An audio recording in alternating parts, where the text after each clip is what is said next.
For me, life was a whirlwind of lights and smoke, music and men. I lived in a beaten-up shanty close to North Edsa, crammed in a closet-like room with a bunch of other women.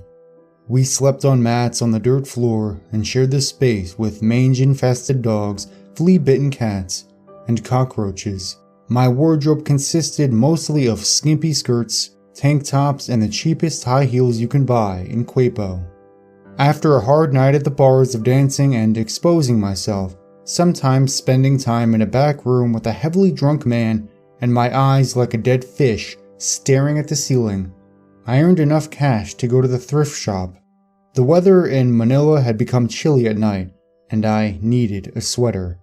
I took a walk down a few streets that smelled of garbage and human urine mixed with the smog from jeepneys, tricycles, and trucks that never ended.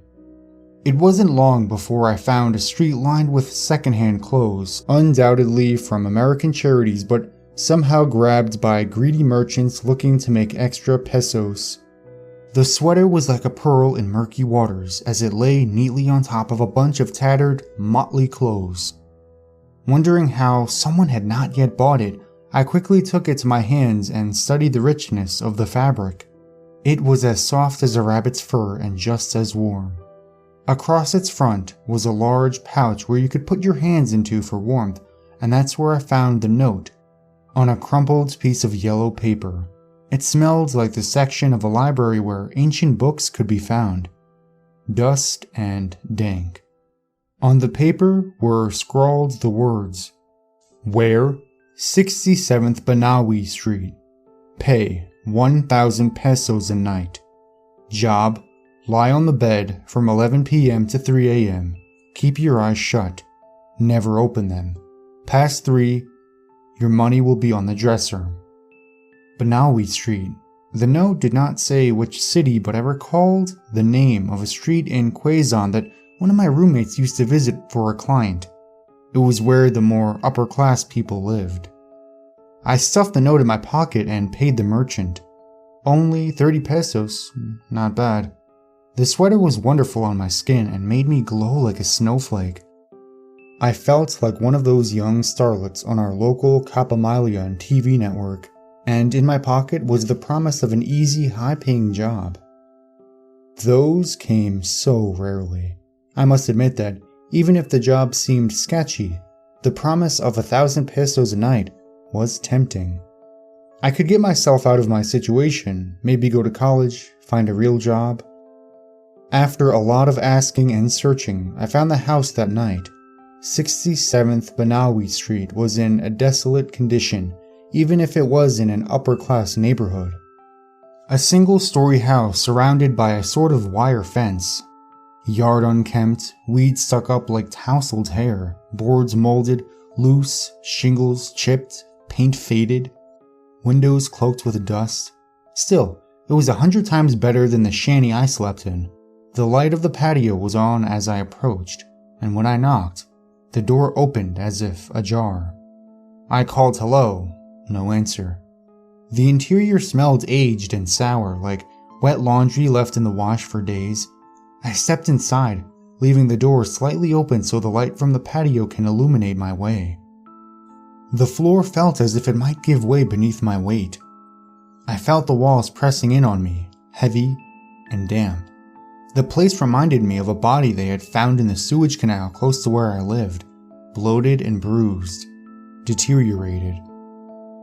I passed the dark living room. There was a TV, a battered couch, a coffee table with an ashtray and some empty cans. The room reeked of cat urine and dried feces.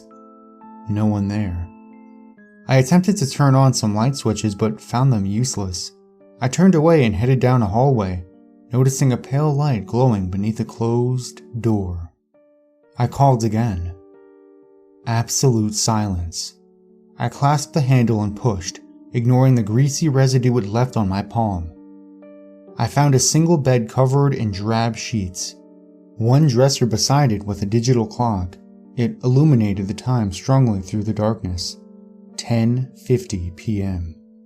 Feeling disturbed, I might have turned away. The house was empty. I admit I thought the job was going to be another man looking for a quick fix, but now I was curious. It didn't seem that way, and the uncertainty of it unnerved me. But still, 1,000 pesos was too good to pass. I needed to find out if it were true.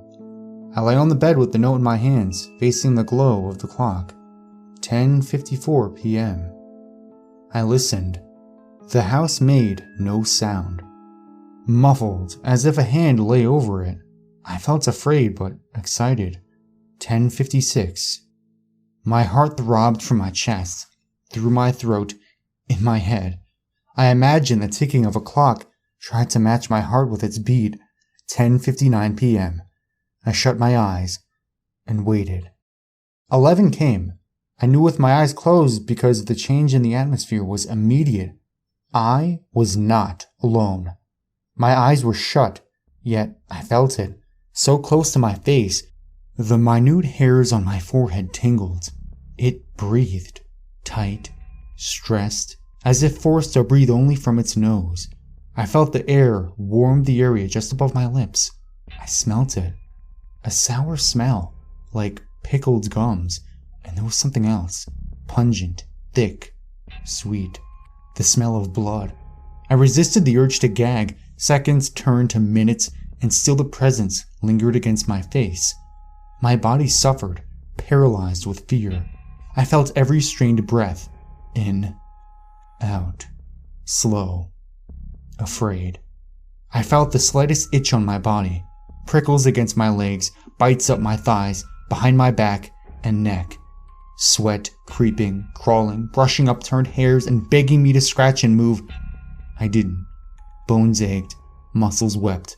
My heart struggled like a sparrow caught in someone's hand. The presence continued its steady closeness to my face. My forehead glittered with sweat and now began to throb. My nose pricked, twitched. I wondered if it saw that. Even my eyelids sweated, my eyes behind them stiff, shot, scared, hiding behind lids like frightened children in a closet. The smell relented. My lungs resisted its entry, asking for me to turn my head away, escape from such a foul smell. Yet, I could not. Every part of my body was frozen so long as the thing stared into my face.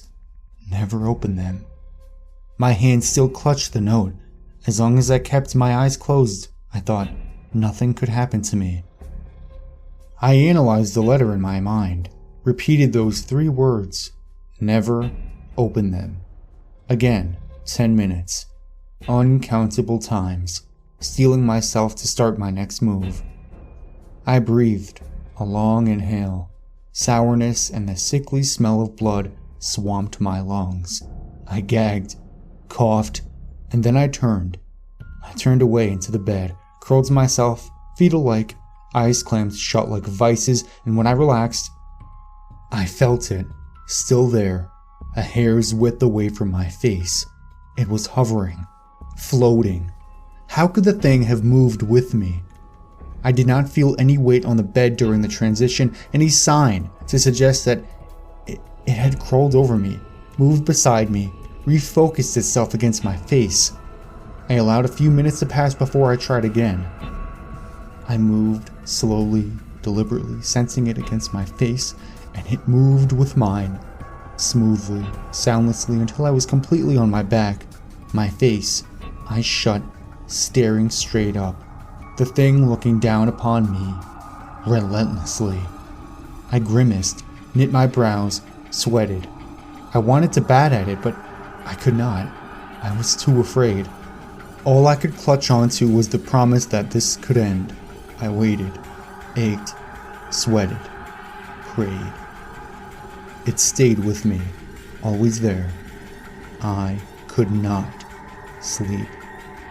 3 a.m. The digital clock alarmed, and just like that, I was released. The thing that had looked on at my face for 4 hours was gone. I didn't immediately open my eyes. I waited until the sweat on my brows became cold and dry. I listened to my body unlock, one by one, like a warden walking through a prison, releasing the prisoners cell by cell. I could breathe again. My heart pumped, bold and strong. I felt my fingers, the warmth on my skin. I yearned to stretch and let life sizzle through every part of me. I opened my eyes. 1,000 pesos lay on the dresser. 1,000 pesos for the horror I had endured. I took it and did not look back as I left. A week had passed since the night I spent there, although my money was gone now, spent over things I can't even remember. The memories from that night had not. Not a moment went by where I wasn't thinking of that thing that had breathed so close to my face. Could I have been imagining it? Perhaps my fears had been so strong. My mind had created something to justify it. But my senses could not have been tricking me. I smelled blood and sour rank. I felt it, warm breath on my face. Who had left the money? What was the presence I felt? And the question that caused me the most dread: what would have happened if I had opened my eyes? My return to the house was no longer just for money, but answers. The evening I returned, I noticed that nothing had changed. The only difference from the first time I had been there were the bedsheets that were still crumpled from my use. The effervescent light from the clock was resolute, like a statue's stern gaze, almost punishing as I lay on the bed. Just a few seconds before 11 p.m., I shut my eyes. The thing appeared close to my face exactly on the second. This time, my fears were replaced by a studious curiosity. I noticed that right before it arrived, I did not sense anyone walk into the room. Its appearance was fluid, soundless, as if it had materialized from thin air. The thick smell of blood and sourness were consistent with the first time. I turned my head slowly, left and right, and every movement was mirrored perfectly by it.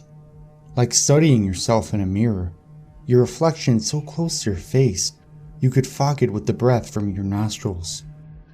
I dared to do the one thing I had not the last night I was here. I brought my hands up to my face, cautiously, feeling my bones creak beneath the tense muscle and cold skin. The sweat building on my frightened palm and fingers. As my hands reached close, they stopped, protested, hesitated. My heart banged like wild mice in a cage. I grimaced, summoning all my courage, eyes sweating, behind the lids, temples pounding. My hands moved again. The unseen presence continued its breathing, steady, undaunted, unmoving. My fingers touched something. I stopped.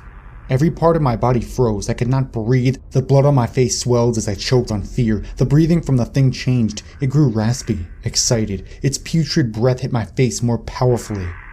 I could not tell my fingers to move. They stayed where they were, paralyzed, touching it. The length of time that passed after, I could not recall. My mind was too swamped in fear.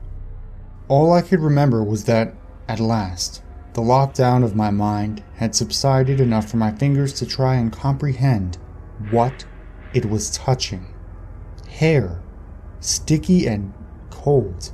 My heart banged. My fingers moved, slightly. I felt the firmness of a scalp beneath the hair. The thing continued to breathe as if enthused. Somehow, I had managed to detach myself from the paralyzing terror of my body, and now I was moving my fingers like a puppeteer would to his marionette. They followed the curve of the scalp, lowered until I felt skin. The skin felt torn and jagged, and the sticky fluid was thicker there. My fingers passed the broken skin, and now I was palpating what felt like flesh. The flesh of chopped beef parts in the market, sticky and soft. I lowered my hands. My heart thumped so hard I thought I might die of heart failure. I was too scared to continue the investigation. It felt like I had been touching a severed head. 3 a.m. Again, I waited until I was relaxed enough before opening my eyes. Like before, 1,000 pesos lay neatly on the dresser. My hands, still paralyzed from what they had felt earlier, were clean. I thought they might have been soaked in blood, but there was nothing. I ran from the house, terrified. Perhaps a ghost was haunting the building, and I promised never to return, no matter how much I needed the money. But that was a month ago. My roommates and I had taken a turn for the worst. Town officials were cracking down on businesses like the one we worked at, and required to show proof that we were tested just to make sure that we weren't spreading any diseases. But lab tests required money.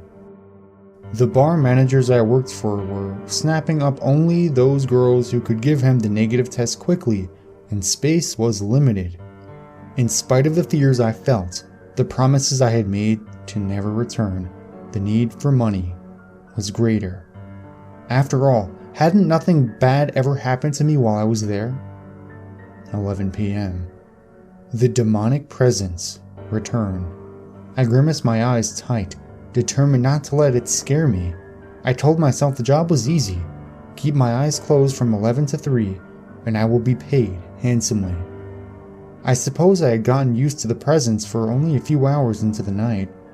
I found myself fighting the urge to sleep. The rhythm of its breathing lulled me.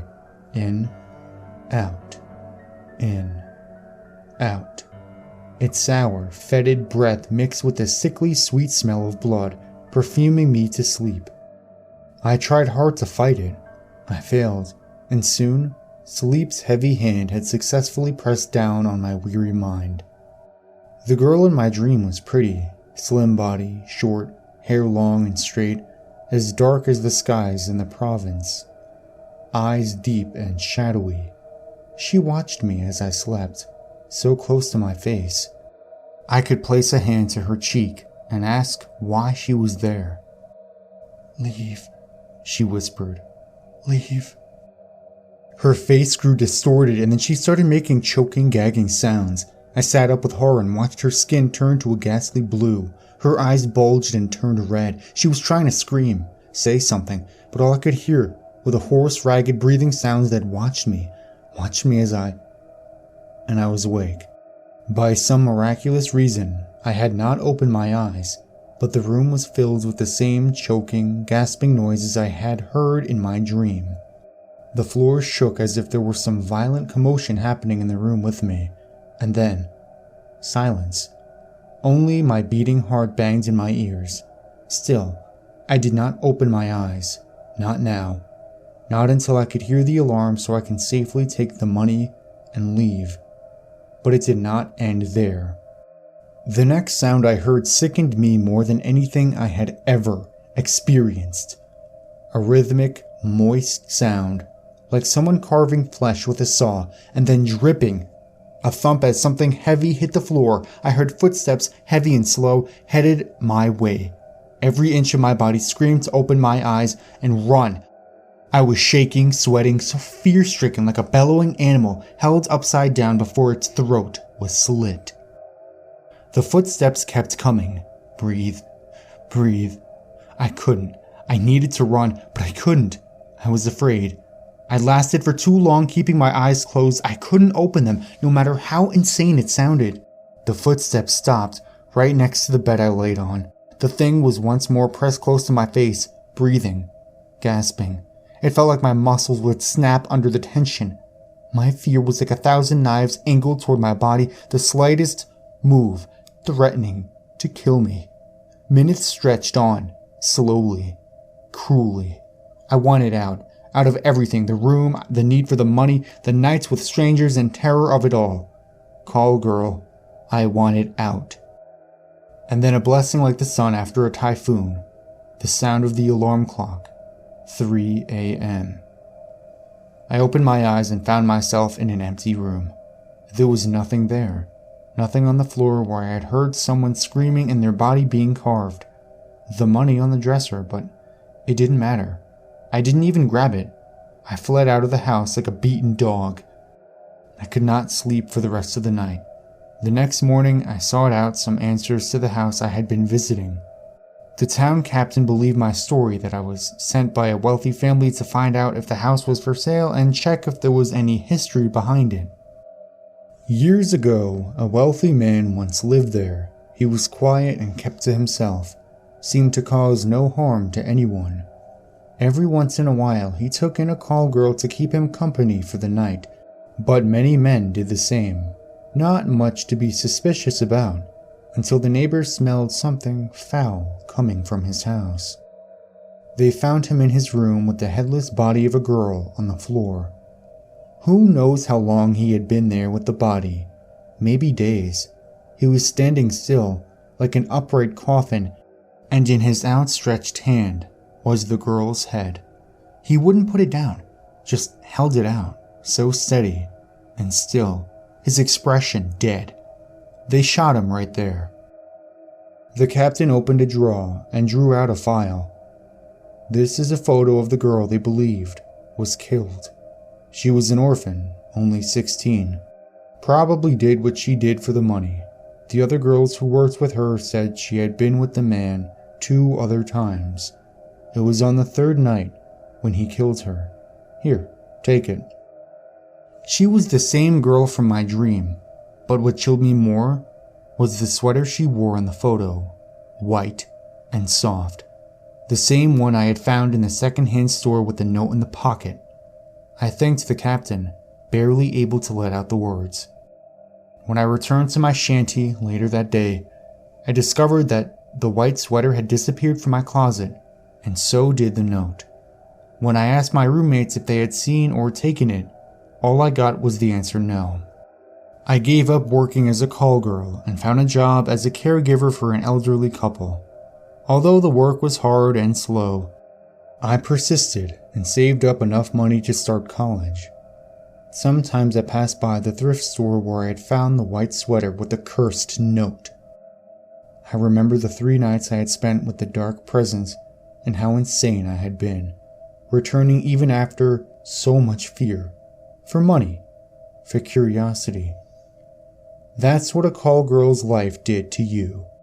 You become jaded to the dangers you repeatedly put yourself into, sleeping with strangers, potential murderers, returning for the money and thrill of it. I tried to stuff the memories into the dark cracks of my mind, forget it, but I still wondered, what if I had opened my eyes? A few years later, I came upon an article in the news, a small one amongst a few other murders. They always wrote these stories with such detail and my blood curdled. The body of a girl had been found, her head severed. The girl's eyes were wide open.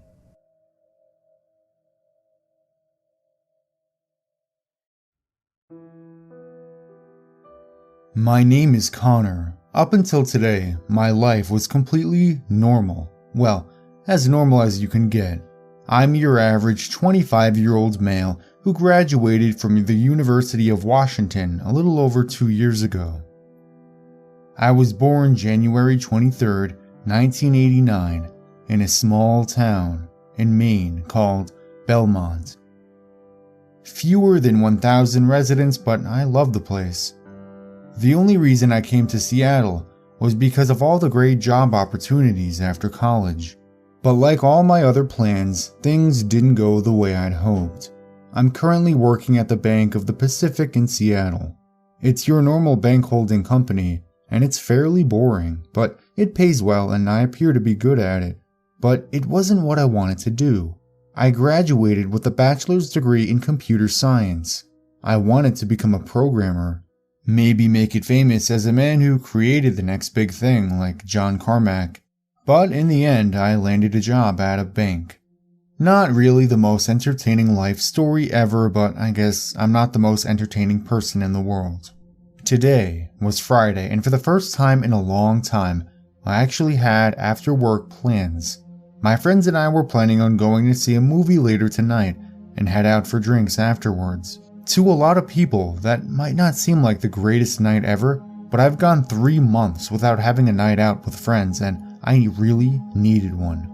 But out of all the stuff I'd be doing tonight, there was one thing that I was looking forward to even more. This girl I like, Ryan, will be tagging along with the rest of us.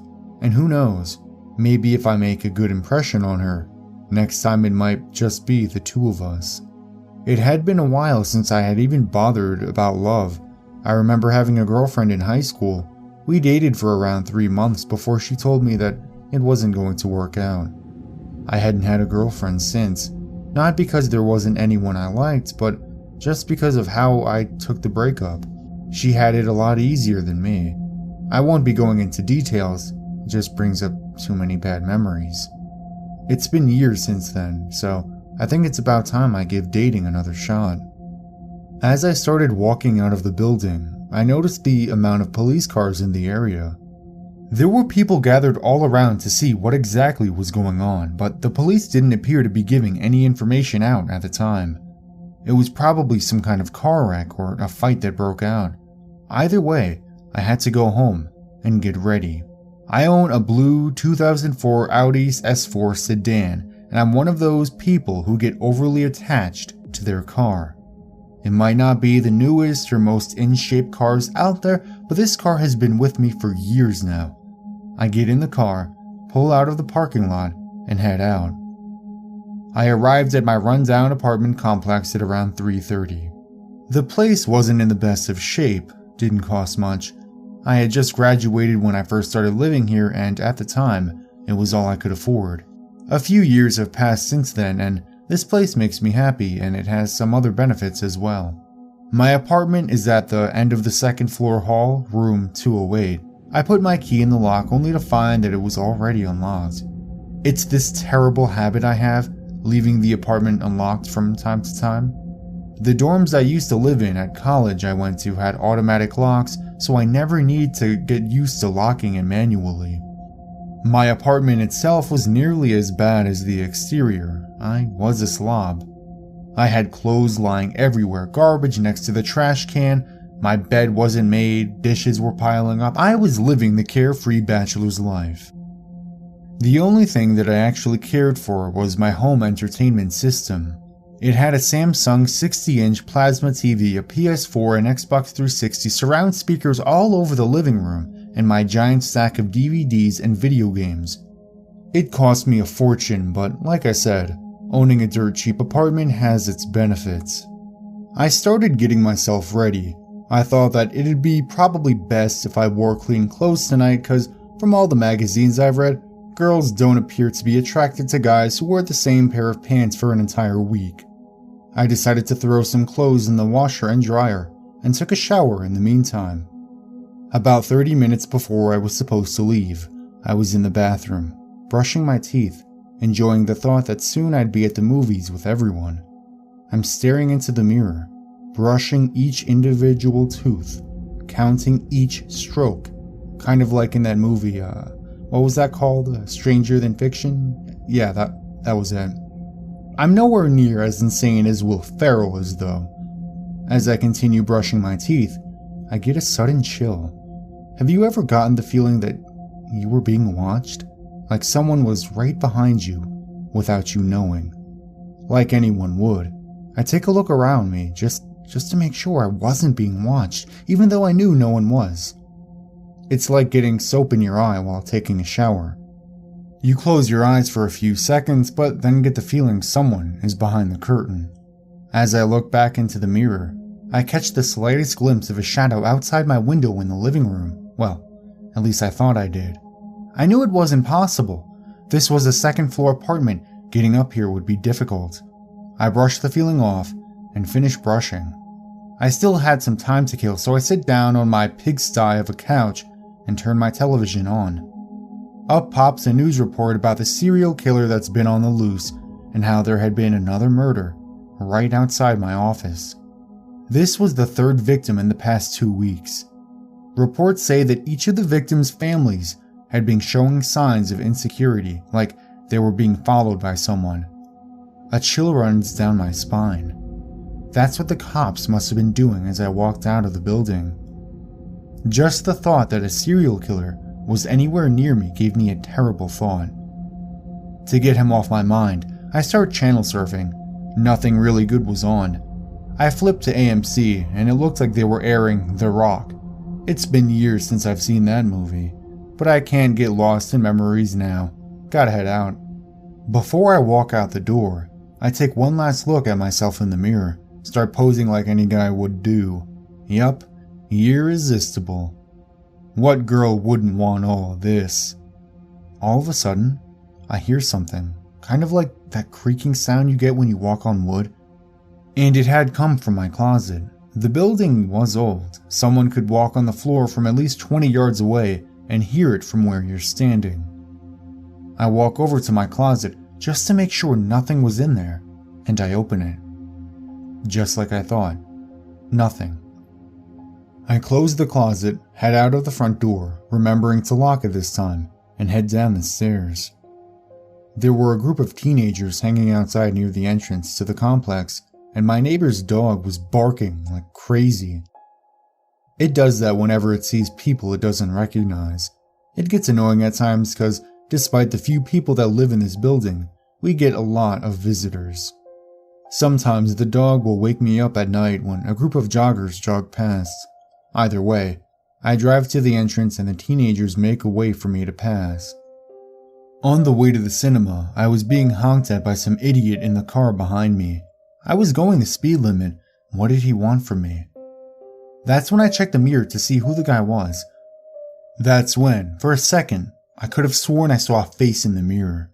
Not my face, but someone else's. It was the briefest glimpse of one, but as soon as I saw it, the face was gone. I rubbed my eyes a little and blamed it on being tired. Being at work so early probably wasn't the best idea, especially if it's starting to make me hallucinate. I was about to consider going home to take a nap or something, but I had arrived at the cinema, and there standing outside were my friends, waiting for me. Rayanne was there as well. Once I saw that beautiful black hair and her smile, I knew I couldn't waste a night like tonight. I found a parking spot and met up with everyone. Apparently the movie had been delayed due to some sort of problem with the projector, so it looks like we're going out for drinks early. We all decided to carpool and head over to our favorite bar, Kel's. We order a few rounds of our favorite ales and, like the young people we are, start chugging them down. I had been hesitant to do so at first. I didn't know if Rayanne would find chugging beers to be a turn-on for her, but to my surprise, she was chugging along with the rest of us. If the bartender hadn't enforced the 2 drinks per customer rule, we'd all be drunk and die in a fiery car wreck on the way to the theater. Before we left, I looked behind the bartender at the mounds of ale and liquor on the walls. That's when I noticed a mirror behind all of the drinks. I could scarcely make out a man standing right behind me. I couldn't see his face clearly. When I turned around, there was no one there. This time I blamed it on the alcohol, but just to make sure, I asked the bartender if he saw a man behind me a second ago. He replies that he hadn't. I really need to figure out a way to stop these hallucinations from occurring. As we arrive at cinema, my friend Jeff hands us all our tickets. Up until this point, I had no idea what kind of movie we were going to see. After the ticket taker hands me back my movie ticket, I look down at it to check. Oh, hell no. Rayanne comes up to me, noticing my expression. Scared? She says as she smiles and walks towards the theater. I knew I couldn't pass off this eerie feeling now, because now I'm more paranoid than ever. The theater was having a horror feature night, and my friends thought it'd be a good idea to see a horror movie called Mirrors. It was about a serial killer who used mirrors to, teleport through them and kill his victims with ease. I know that movies like that can't possibly happen in real life, but you can't blame me for not wanting to look at another mirror for a while. Especially with the hallucinations I've been having today.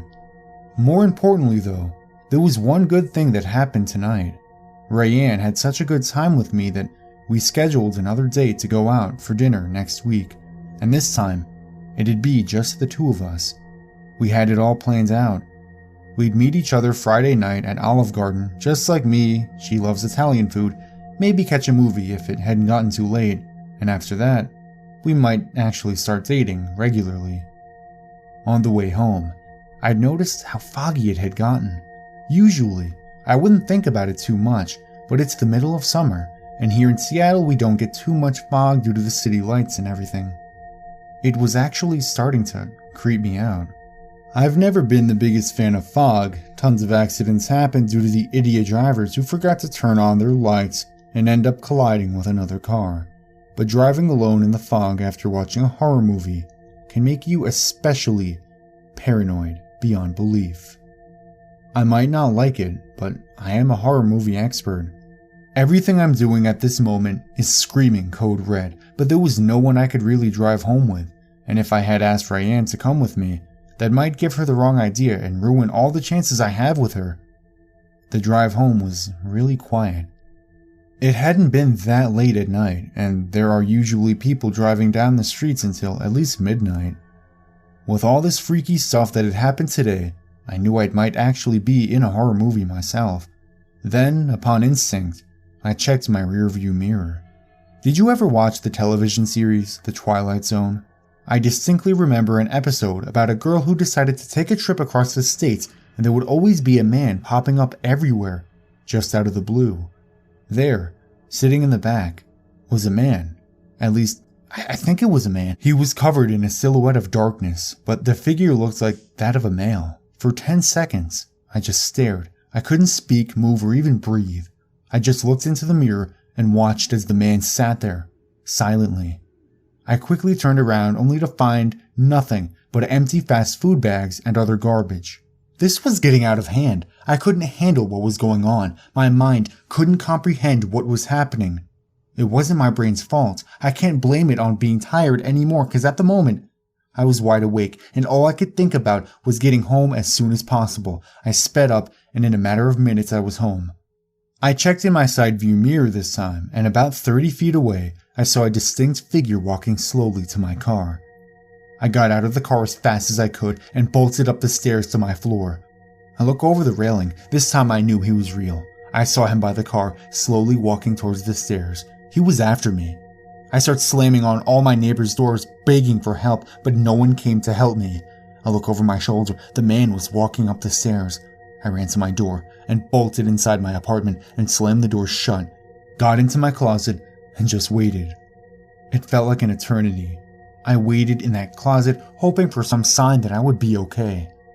I heard the neighbor's dog barking outside my apartment, and that can only mean he sees the man as well. So I know that I'm not going crazy. He is, in fact, real. What was going to happen to me? Was he going to kill me? Then, the barking stops, and everything around me goes cold. I hear footsteps on the side of the wall. It was him. I kept praying to myself, hoping that everything would be alright. The footsteps stop right outside of my front door, and I realized something. Had I locked my door?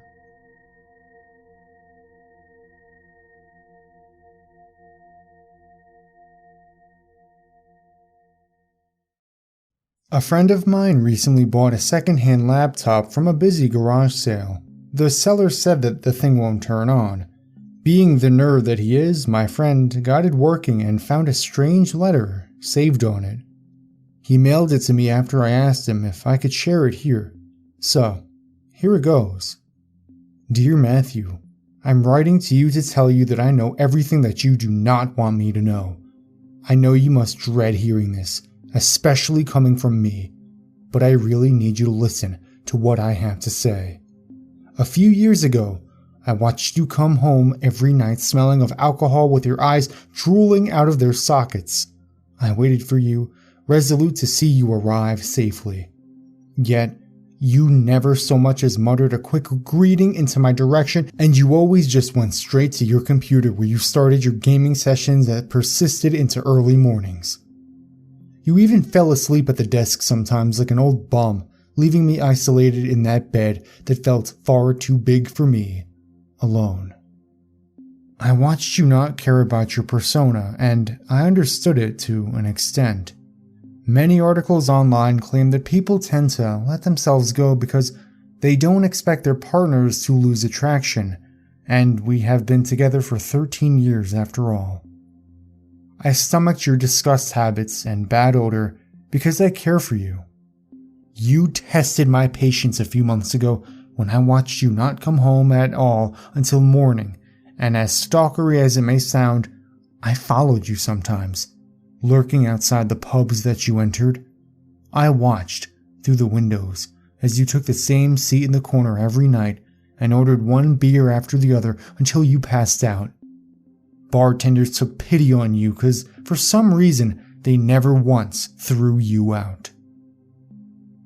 And then, last month I followed you again, expecting for your nightly routine to be the same, but it wasn't. There you sat at the bar with your posture more confident than before while you spoke to a beautiful woman seated next to you. Needless to say, you shattered my heart that night, and as I sat in that car outside, so many questions passed me. How could I have been so stupid as to let things get this far? Your attraction to me had become questionable, but how could I not think to do something about it? You were the person I was meant to spend forever with, but this betrayal made me certain that you were a mistake. I hated you after that, even though I never hated you directly. Through my bitterness, I made sure you had only freezing showers when you came home at night. I replaced your fresh sandwiches with rotten ones when I had the chance. I dumped half a liter of cat piss on your side of the bed, and I pulled the covers from your body every night. Then, the day came that changed everything. You woke up sober and dressed neatly, even went so far as to shave your face, and this suspicious behavior had me trailing you once more as soon as you left the house. I watched you from afar as you brought nice flowers in what seemed to be a picnic basket. Of course, you were preparing to meet her, and that was something I didn't want to watch. But something made me follow you still. You took me by surprise as your journey led into the cemetery. I kept my distance as you peered near a grave for what seemed like hours. It took me a considerate amount of time to recognize the tears on your cheeks, because I swear I had never seen you cry before. You left the flowers on the grave and walked away with the basket still in hand. I went home after that. I didn't need to see any more. I'm in the kitchen as I'm writing this on your laptop, and you're in the bathroom. It's nearly 1:30, and that woman I saw you with at the bar is still sound asleep in our bed. But I understand it now, Matthew. Now I know why you're sobbing faintly in the bathroom and why my name stood on that gravestone. I understand, and I forgive you. You can stop grieving now and be with that stranger on my side of the bed with a clear mind. Just remember that I'll be near and watching over you as I always had, for once your lifetime ends, you'll belong to me again. The laptop had refused to turn on after I got this copy.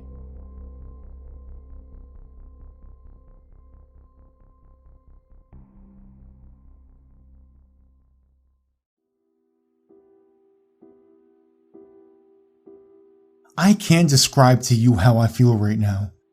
What I'm experiencing is so detached from the normal, I'm almost convinced I've finally gone insane. Almost. My wife, Bea, died during childbirth.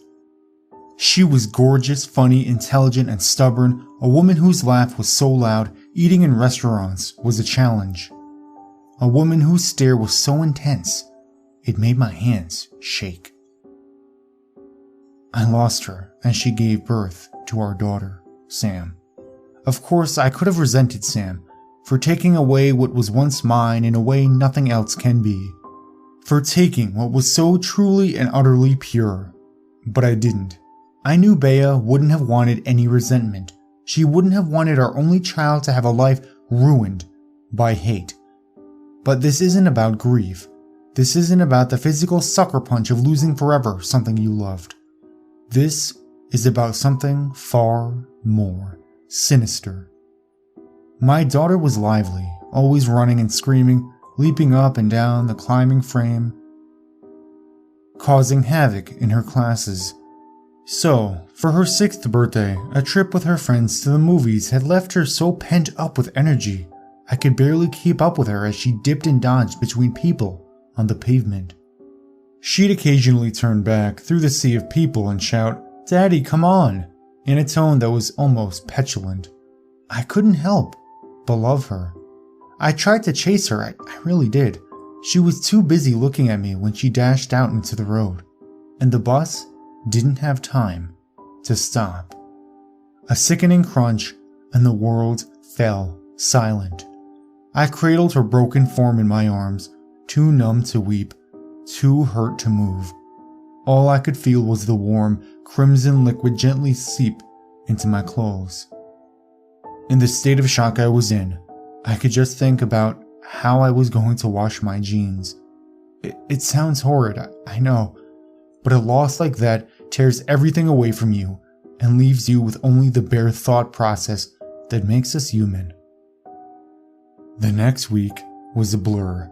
I can't place a single memory to a time in between friends and family extending their condolences and the howling sobs of mine that would break out at any moment. I attended her funeral, dressed in all black. By dressed, I don't mean merely clothes, my very essence was dark. I couldn't feel or think, and the day continued as I went through the motions like a dying man treading water.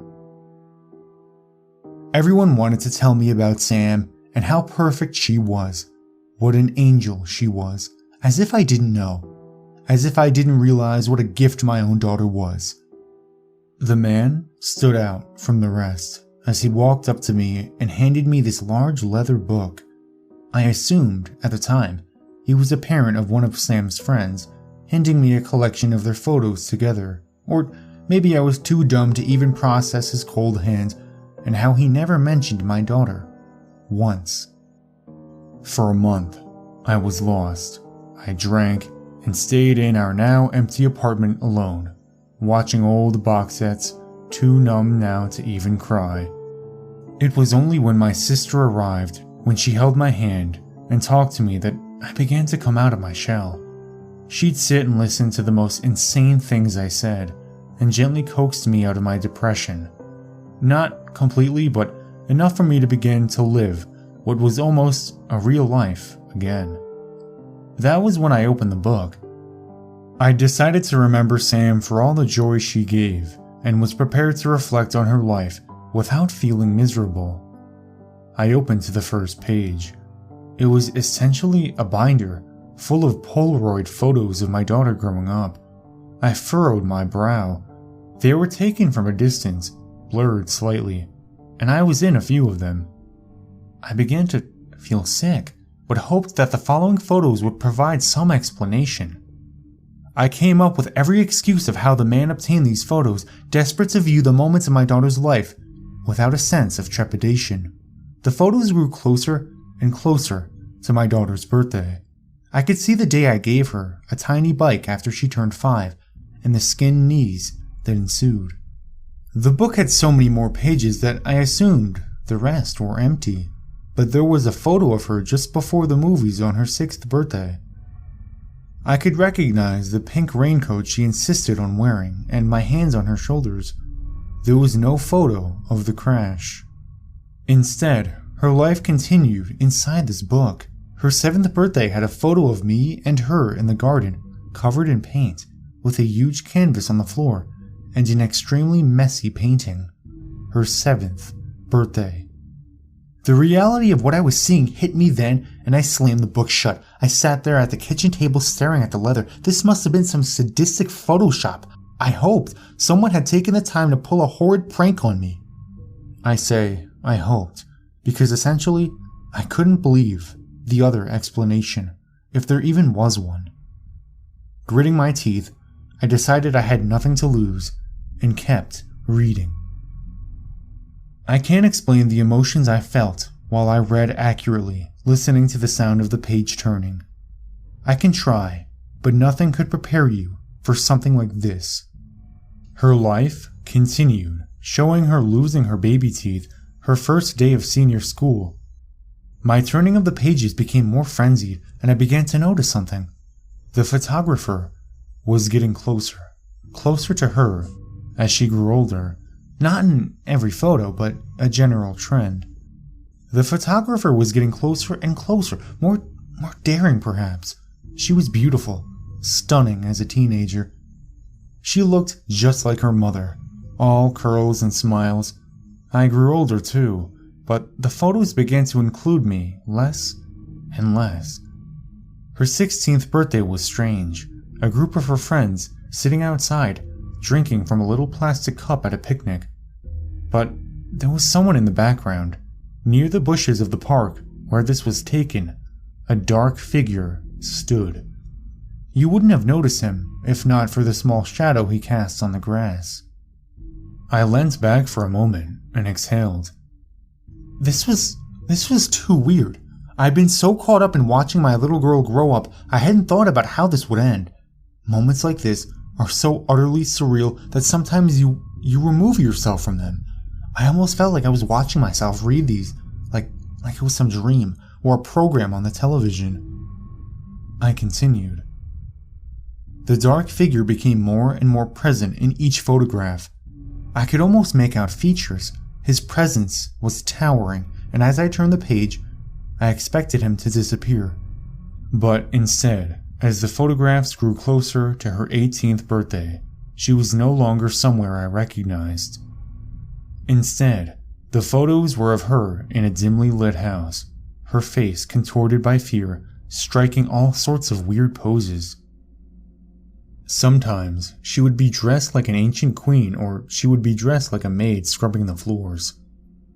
The figure was there, even closer now. His legs, or his arm, would appear in each and every one. No matter how she was dressed, in every photo, her face had this desperately pained expression. It killed me. There were bruises on her face. She looked thin, ill even. I couldn't do it. This was sick, properly sick. My girl. I soldiered on. The last photo I looked at, before I slammed the book shut and swore to never ever look at it again, was of her 18th birthday. The caption underneath read, "At last," in sloppy writing. She was looking straight at the camera, crying. She was on her knees, dressed in a black evening dress, with an apple in her mouth and her hands bound behind her back. Her makeup was ruined by tears. It was as if she was pleading me, begging me to help, but I couldn't. I closed the book and left the room, my whole body convulsing with sobs. I couldn't call the police, of course, she was dead. The thing that keeps me up at night isn't the content of what I saw, it's that there were so many pages left.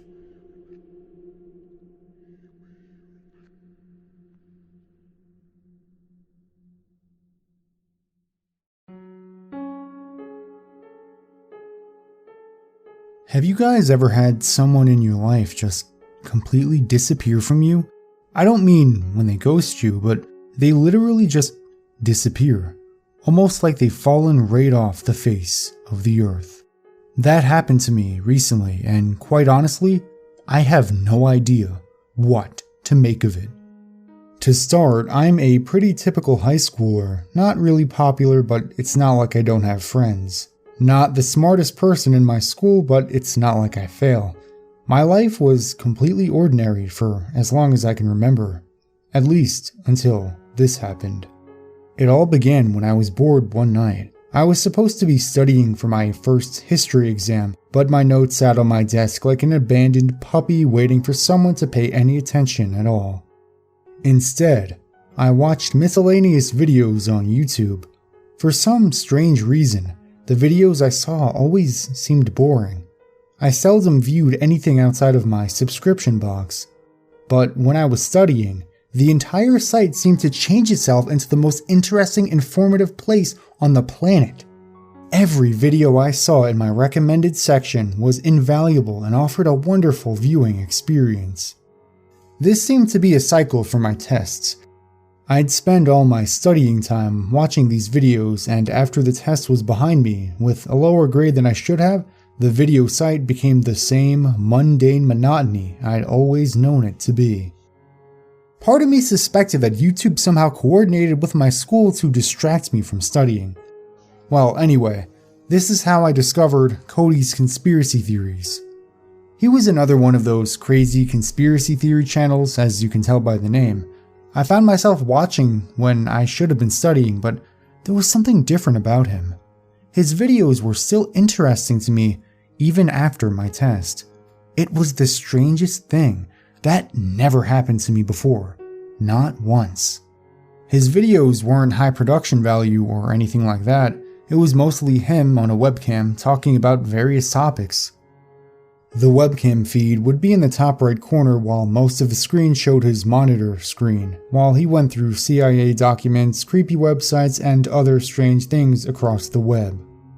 He went through all those typical conspiracy theories you hear about, and he put them in a way that they actually made sense. My absolute favorite video of his was a half-hour presentation of him going through the reality of the lizard people theory. He made the case that the theory didn't mean people were literally lizards, but they were lizards figuratively, comparing them to sociopaths or whatever. After all, that is how you become rich, right? Stabbing people in the back and lying and all that. It was an interesting take on it, because there are a bunch of people that argue Donald Trump and Hillary Clinton and other famous powerful people are literal lizards, which is pretty stupid if you ask me. I watched that video at least once a week. There was something about his voice and the way he moved his face when he spoke that I could watch his videos all day. He quickly became the only channel I watched on a regular basis for some time. I turned on notifications and everything, even got pinned comment from time to time. Not too long ago, he made the stereotypical Patreon video explaining his rewards and going into depth about the reasons for the adpocalypse. I was honestly a little annoyed at first, but I ended up really enjoying the video. By the end of it, I decided that I was going to become one of his patrons and donate $1 to him monthly. It was a big leap for me, considering I never even bothered to turn off adblock. I figured it was the right thing to do for all his work, and after all, I did have a decent part-time job. I was really excited too. He offered a whole bunch of rewards even for the $1 patrons. I felt that much more connected. Well, a few weeks went by when he announced that he wouldn't be making videos for an entire week, and he was going to release one giant video on Friday night. I was pretty excited to see it, considering he said it was going to be at least 3 hours long. Time seemed to drag on forever until that day. When Friday rolled around, I checked his channel before I left for school and saw that it wasn't uploaded yet. I figured it would be by the time I got home. I was shocked to see that it wasn't when I got back. I checked all of his social media accounts and even messaged him on Patreon to see when it would be out. No reply. I figured he must have had a last-minute change or something he wanted to make before it came out. It'll be out by tomorrow, for sure, I thought, before I went to bed for the night. After I'd woken up and gone through my morning routine, I was going to check Cody's Conspiracy Theories channel for that new video. To my surprise, there was no new video. In fact, the entire channel was gone, off the internet, nowhere to be found. I'd heard about other YouTubers getting their channels shut down temporarily from time to time, so I just assumed that it was some kind of weird glitch. I went on Twitter to see if he had posted any kind of update about it. I was half expecting him to have backed up all his videos on another site like VidMe or BitChute. I knew he had accounts on those sites, but there was something about them that just felt weird. I liked watching my stuff on YouTube. On Twitter, I only followed a few YouTubers and a couple friends from school, so my Twitter feed was kinda dead. When I didn't see one of his tweets on my feed, I went to my following page. I looked through everyone I followed. For some reason, he didn't show up. I typed in his name in the search bar, which usually gets him to come up as the first result, but nothing. I typed out the URL to his profile page, Cody's Conspiracy Theories. I became uneasy when I saw the next page. Sorry, That page doesn't exist. What the hell is going on? I remember thinking to myself, it wasn't long before I had a similar result on all of his social media accounts. Everything was just gone. No Twitter, no YouTube, no Facebook, no VidMe, no Instagram. Nothing.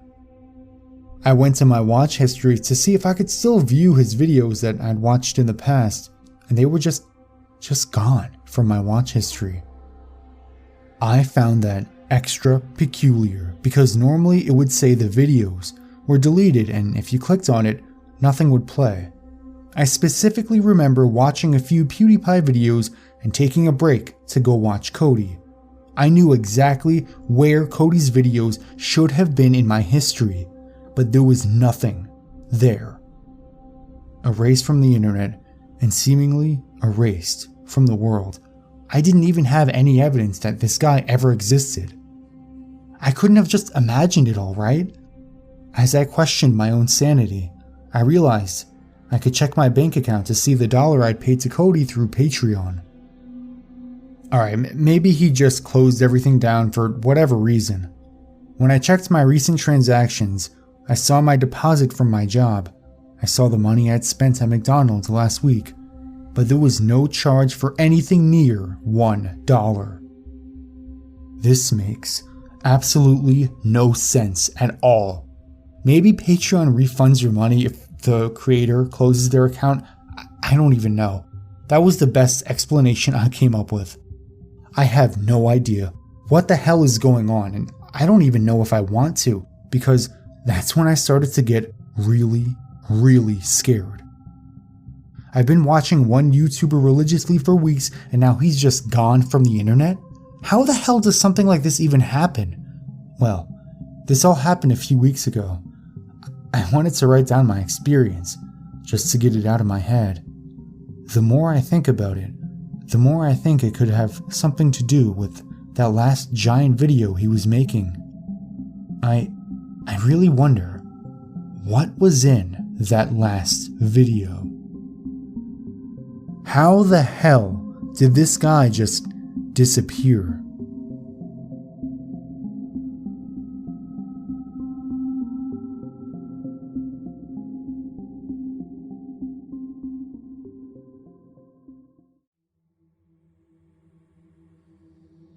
This is a story about my sister and I growing up. My parents moved into our house about 6 months before I was born. When I was 4, my sister came along. It was an idyllic childhood for 2 young girls, and most of our days were spent in the large oak tree on our front lawn. Then there was Sammy. Sammy was about 7 when I was born, lived next door, and had a severe mental retardation. This isn't going to sound nice, but we were a little frightened of him. He was a big kid and very loud and strong. My parents explained why he was like that, and he was never malicious, but we didn't understand. One thing that freaked us out was that he would often watch us as we were in our front yard. In hindsight, that was our saving grace. One summer morning when I was 8, making my sister 4 and Sammy 15, she and I were out in the front yard as usual. We were making tents for our American Girl dolls. Lost in our work, we didn't notice the man with stringy, oily hair watching us from the sidewalk. "You little girls having fun?" he asked. We nodded silently, stranger danger embedded thick in our skulls at the time. "What's her name?" he prodded, pointing at my doll. "Molly, mister, we have to go inside now." I yanked my sister up by the arm. "See you later," he replied. We ran into the house, leaving our dolls outside. The man was all but forgotten until after lunch when we went back out to play, except Molly's clothes were missing. I thought stupidly that maybe a squirrel had taken them when we heard someone clearing their throat behind us. It was the man, and he had Molly's clothes. "I need those back, please," I said, to which he replied, "Come get them." It wasn't smart to go up to him. little sister in tow. It really wasn't, but I wanted my doll's clothes back. Of course, the second we got close to him, he grabbed both of us by the arm and started yanking, pulling us towards the creek that ran on the other side of the street. My little sister was screaming. I was in shock and must have felt like a bag of cement, and I clearly remember thinking, wow, Mommy's going to be so sad when she can't find us. A great lurch from behind threw the man off his feet, and he and my sister went down while I unsteadily held my ground, spinning to see who it was. It was Sammy, and he was fuming. He kicked the man, grazing my sister in the process. "Nobody touches my girls." He started kicking the man again. The guy took off running. Sammy scooped my wailing sister up and took my hand and walked the two of us back to our house, where my mother was frantically running onto the lawn, having seen the end of the encounter. The man was never found. Sammy passed away last year of a heart defect he had long suffered from. There wasn't a dry eye in town.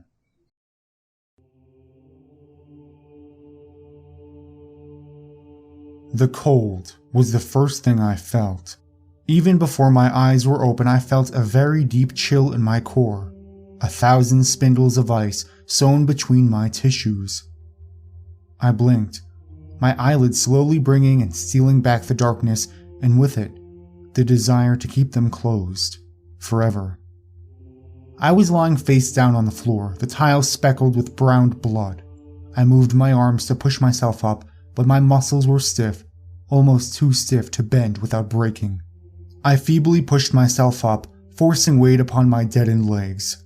I began to wonder why I felt the way I did. I wasn't sure how long I'd been laying there. There was the most peculiar feeling in my stomach, a sort of dissolution. Perhaps I had ingested something that knocked me out.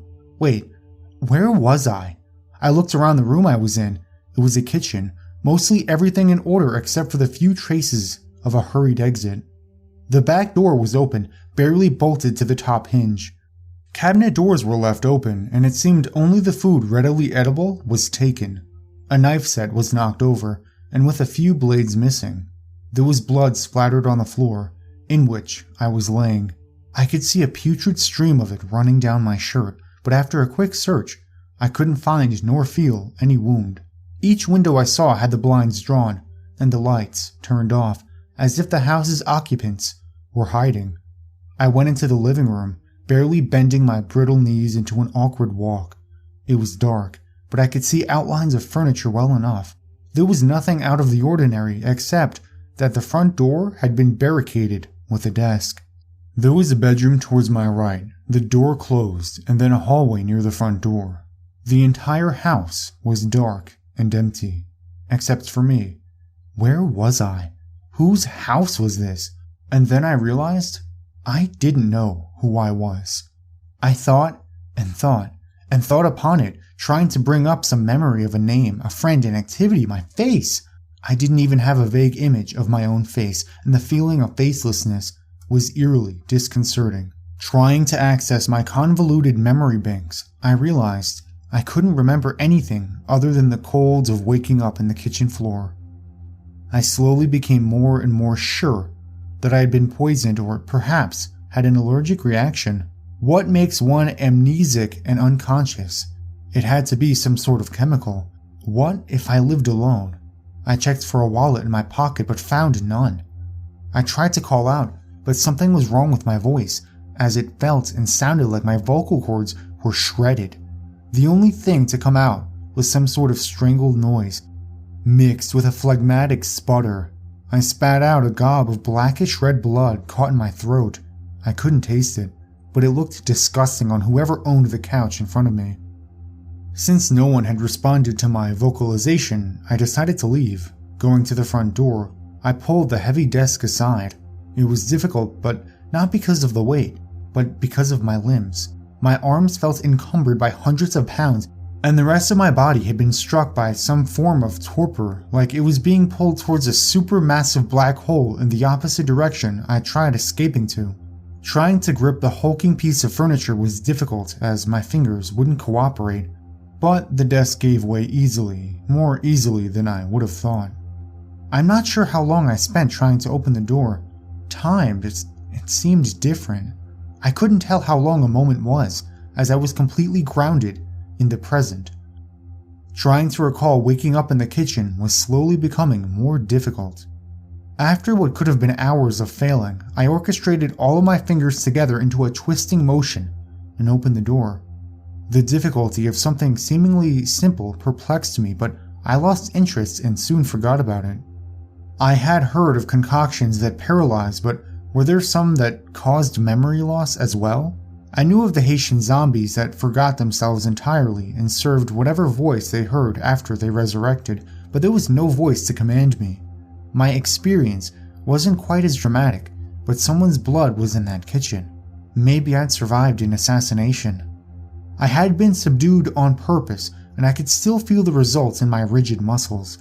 But if amnesia was an intended side effect, what would someone stand to gain from it? I walked out to the front door into a suburban neighborhood, trying to figure out this conundrum. The sky was overcast and gray, a constant threat of some sort of foulness to rain from the heavens. The wind was strong, blowing various trash and debris down the street. I could see black smoke on the horizon, rising up to coalesce with the dark clouds. Step by step, I moved the desiccated feeling body I was in down the driveway. I didn't see a single person, just the signs of exodus. Front doors were broken down or left open, windows smashed, burnouts from tires throughout the street, and the strange feeling of not being alone. I could sense someone was around. I could hear their heartbeat. I could feel their warmth. I needed to find them. I needed to know what was going on. Someone would help me, I was sure. A too thick saliva began to form in my mouth, a very foreign saliva. I spit a purple slime tinged with red hitting the ground, along with something white. The purging of a toxin, maybe? So, I began to walk. I made horrible progress, walking down the street on a pair of dead legs. I didn't mind it though. I was lost in a sort of mindlessness, not uncontent to just be wandering. The whole time, the possibility of other people probed my brain, insisting I find them. Walking down a street through the eternal maze of neighborhood, I came across a dog, a big Doberman. At first, he caught my attention in an interested way. I looked at him, enthralled, but then he caught a glimpse of me and started barking. The barking became louder and louder, and I began to grow irritated. The way the dog stared at me, fangs bared, caused my reservedness to subside.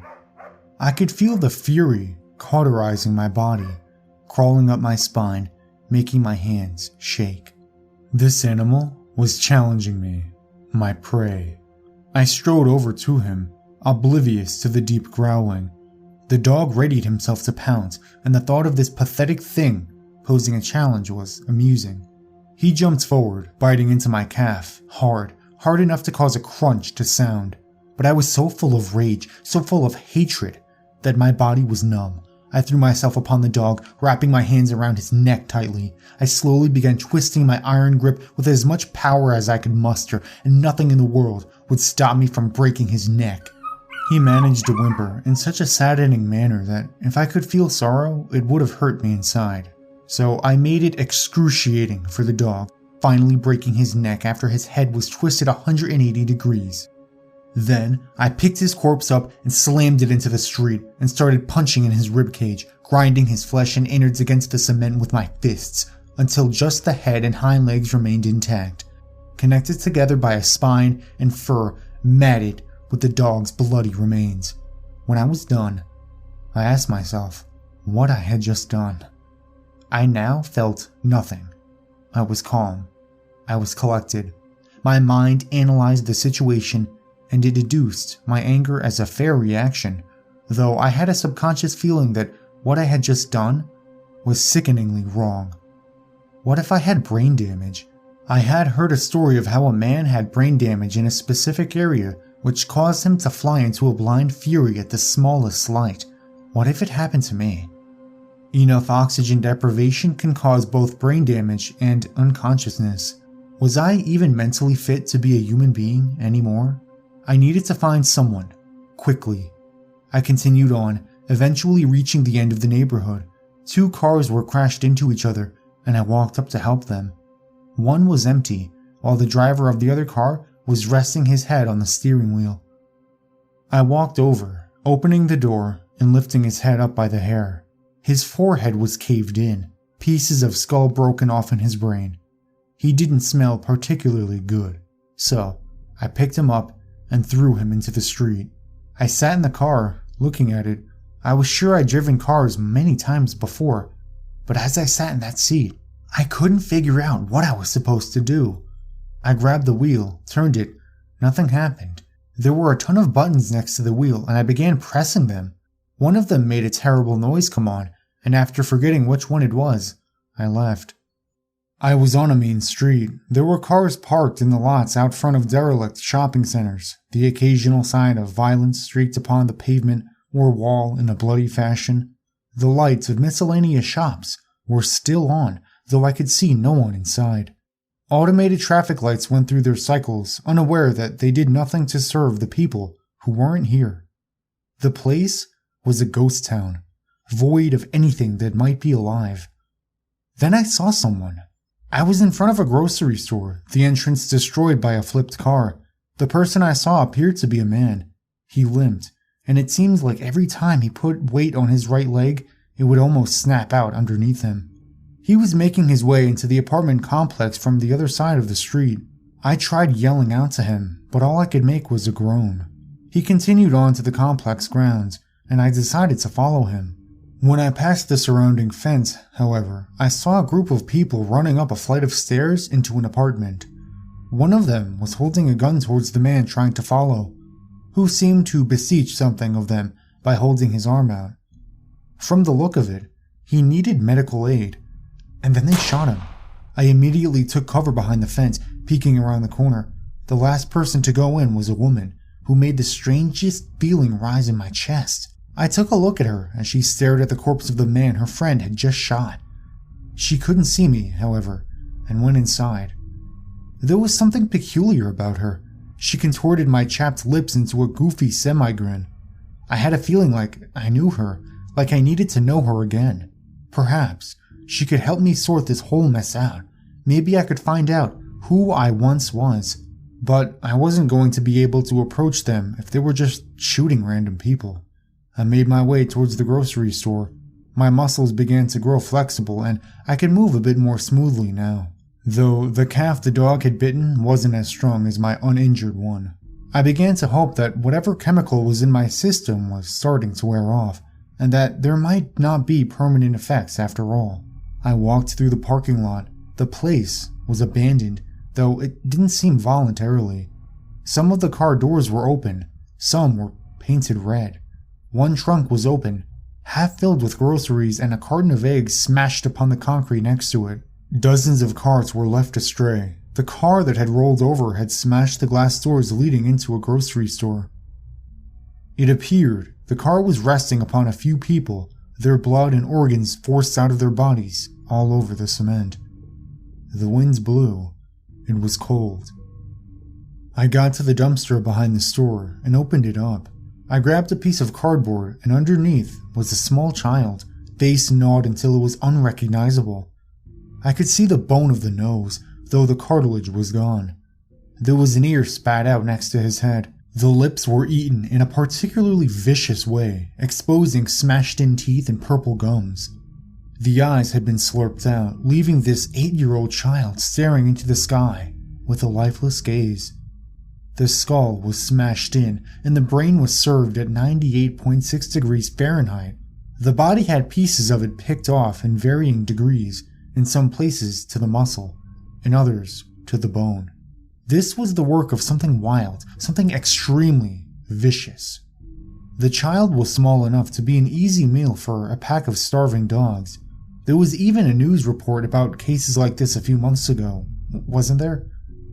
Or did it seem like something that would be on the news? Regardless, I reached my hands into the emptied stomach, digging up past the remains in search of wet blood. After getting some, I wrote, "I'm not an enemy. Don't attack," on the cardboard. The body gave off a foul stench, and it wasn't the sight so much as it was the scent that deterred me. It wasn't decomposition, but there was something definitely wrong with the corpse. So, I left, utterly forgetting the small child. I arrived back at the opening of the apartment complex. The door the group had entered was shut, tight. I waited, not sure how long it was, but completely content with passing the time, doing nothing. Then, I thought it would be better to see them coming before they could see me. So, I took my sign and went to the cemetery across the street from the apartments where I would be able to properly observe them. Night came. Everything was quiet. Not a single car passed. No one walked along the sidewalk. There wasn't a single person out picking up fast food, visiting the grocery store, or renting a movie. Orange glows on the horizon kept me company. Anything that a human being might once do was never to be done again. I lay there, silently, watching, alone in a yard full of corpses. I had the same sensation I had in the neighborhood I woke up in, that there were people around. I knew I could feel the ones in that apartment, so I waited for them. The only uncomfortable part was the cold. I couldn't get warm at all. I wished my body would metabolize whatever was in me. I just wanted to feel alright again. I was slowly beginning to forget what exactly I needed metabolized from my body.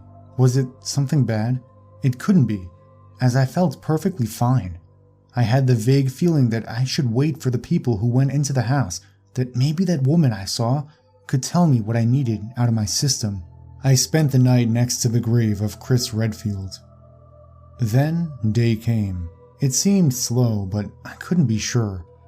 My mind was only conjuring up blanks when I tried accessing the last few hours' images.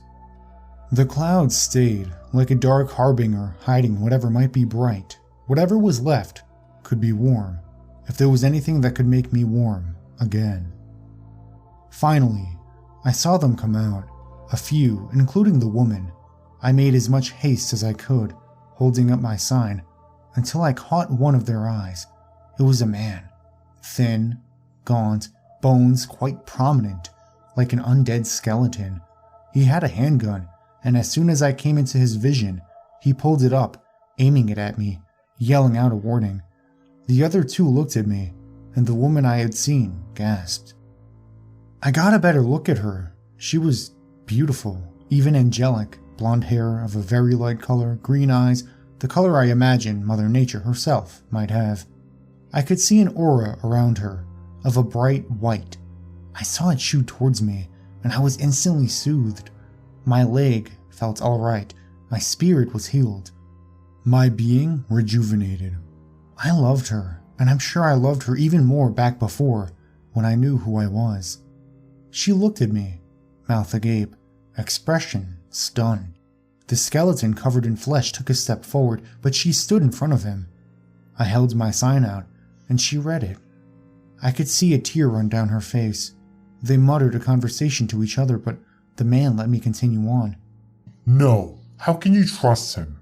The man yelled as the woman I love started walking towards me. We're going back, right now, with or without you. And the other two started running back up the stairs. However, they meant nothing to me, so I didn't care. I dropped the sign. This woman, a complete stranger to me, yet so familiar I felt that if I lost her now, I would lose my entire life. She came closer and stopped. "Is that you?" she whispered. "Yes," I managed to articulate with difficulty. For this woman, I could remember nothing about. This woman that I loved. I would do anything. She walked up to me. I extended my arms to embrace her, and when she fell into them, I ripped her fucking throat out. The flesh in my mouth 1 second and swallowed in the next. She started choking on blood, trying to scream and failing, falling to the concrete. She was mute, the same way I was. I got down to my knees, making a fist and smashing through her ribcage to get the best tasting organs. I broke the skin, broke bones, gripped her heart, ripped it out and started savoring it. I had no idea why I was doing any of this, as I was now a mere victim of my instincts. This drive took over my hands and jaws, this inherent rage encoded within my existence. I now knew the purpose of my existence. The only thing that I loved right now was the way her flesh tasted. The first thing I had been able to taste in so long. It had the perfect texture, the right amount of chewiness, and the blood was a perfect complement. I felt an elation. I felt an amazing high I had never known as I consumed her carcass. I felt a tooth get stuck in a particularly calloused piece of hand, but swallowed it anyway. I would regret this later if I could still regret. If I could still regret, I might regret that after I had my fill, this woman would get up, only to suffer the same bewilderment and estrangement from reality as I had. I might regret that I was purposely going to let her reanimate so she could go and infect others. I might regret the deaths of the others she would eat. I might regret letting the corpses of children be thrown into dumpsters after her victims did their part to spread this disease. If I could still regret. If I even cared to regret. I might regret succumbing to the results of my twist of fate. I am now the plague bearer. I am now the one I used to despise in horror movies. I am the downfall of my former race. I am the apocalypse. And then I began to feast. I walked down the stairs of the safe house, a volunteer to collect supplies. Ash and Leon accompanied me. We made it down the stairs and walked over to the car. All of a sudden, I heard a yell from Ash and turned. He was holding up his gun towards one of the dead. It wasn't just one of the dead. It was my husband. The tumultuous storm of negative emotions I'd experienced these last 2 days had just ended. Ever since the genetic switch within humanity's junk DNA was pulled magnetically, there was no place more like hell than home. Each one of us were now another's apocalypse. One by one, countries fell. The northern hemisphere was hit, then America, then our state. It was one swift sweep, like God waving his hand across the world to clean up a mess he had let grow too big. I knew it was the end. The beginning of the end started when one undead broke into our home and bit my husband in the back of the neck. Life became meaningless. Until this moment. Now, he was back. Back from the dead. Not completely, but close enough. My reason to stay alive was resurrected in the form of this corpse in front of me. I could see past the gaze in his eyes that he could remember me, that he had been searching for me. He stared at me, the way he used to stare at me, before he would tell me he loved me. Ash stepped forward, and I quickly stepped in front of him. I read the sign my husband had made, painted in some sort of red, which said, IMNEME. Don't attack. His spelling was never very good anyways, but this meant that he was still cognitively functioning, and even though he was a shambling corpse with a shin bone piercing through his calf, I still loved him. I tried to stop myself from crying. What are you doing? Ash asked. That's my husband, I told him. That's not your husband. He's a corpse, a zombie hungering for your flesh. He probably walked in from the same cemetery as that other cadaver. I'm going to talk to him. No, how can you trust him? But I had already started walking down towards my husband. We're going back now, with or without you. I heard Ash yell, and then their footsteps up the stairs. I didn't need them though. The only person I needed was him, the man in front of me, the one with the dilated, newly pigmented pupils that were as ghostly as the full moon, the one with the blanched, sickly pallor, whose jaw hung slightly slack and leaked a purple fluid. He was missing one of his front teeth, but with the bloody and rotting gums he had developed, it seemed like they'd fall out soon anyway. He was covered in dried blood and smelled of decomposition, but death was the final barrier, and he had broken it. Now we could be together forever. I stopped in front of him. Is that you? I asked. Yes, He rasped, like his vocal cords had been cut with a scalpel and then sewn back in by a high school special ed student with a cleft hand. I walked up. He opened his arms and embraced me. The cold was the first thing I felt, such an overwhelming cold. I opened my eyes with difficulty. I was staring up at the sky. Massive clouds, dark and menacing, were sailing through the firmament. Lamps lit the area I was in with an orange glow, creating an eerie, otherworldly sensation, as if I were in some reality that never existed until this moment. With as much strength as I could muster, I tried moving. My muscles were stiff, and bending them was almost impossible. I finally got up though. I took a look around. I was in the parking lot of what looked like an apartment complex. Where was this? Where was I? Wait a second. Who was I? I began to try and recall something, anything from my memory. Nothing came up. I tried calling out, but the only noise I made was a strange gurgling, as if my throat were full of liquid. Then I looked down. There was a corpse next to me, laying face up. I had the strangest feeling that this man was important, that I'd known him. He was missing a tooth, covered in blood and obviously killed by a bullet to the head. He gave me a very peculiar feeling, and anyone who could feel sorrow would have been saddened by this man's condition. So, I started walking away.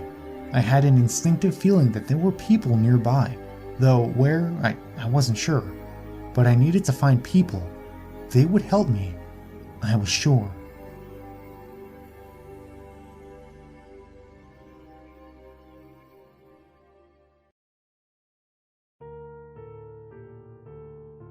When I was about 12 in the early 1980s, my dad once again got custody, so I went to live with him.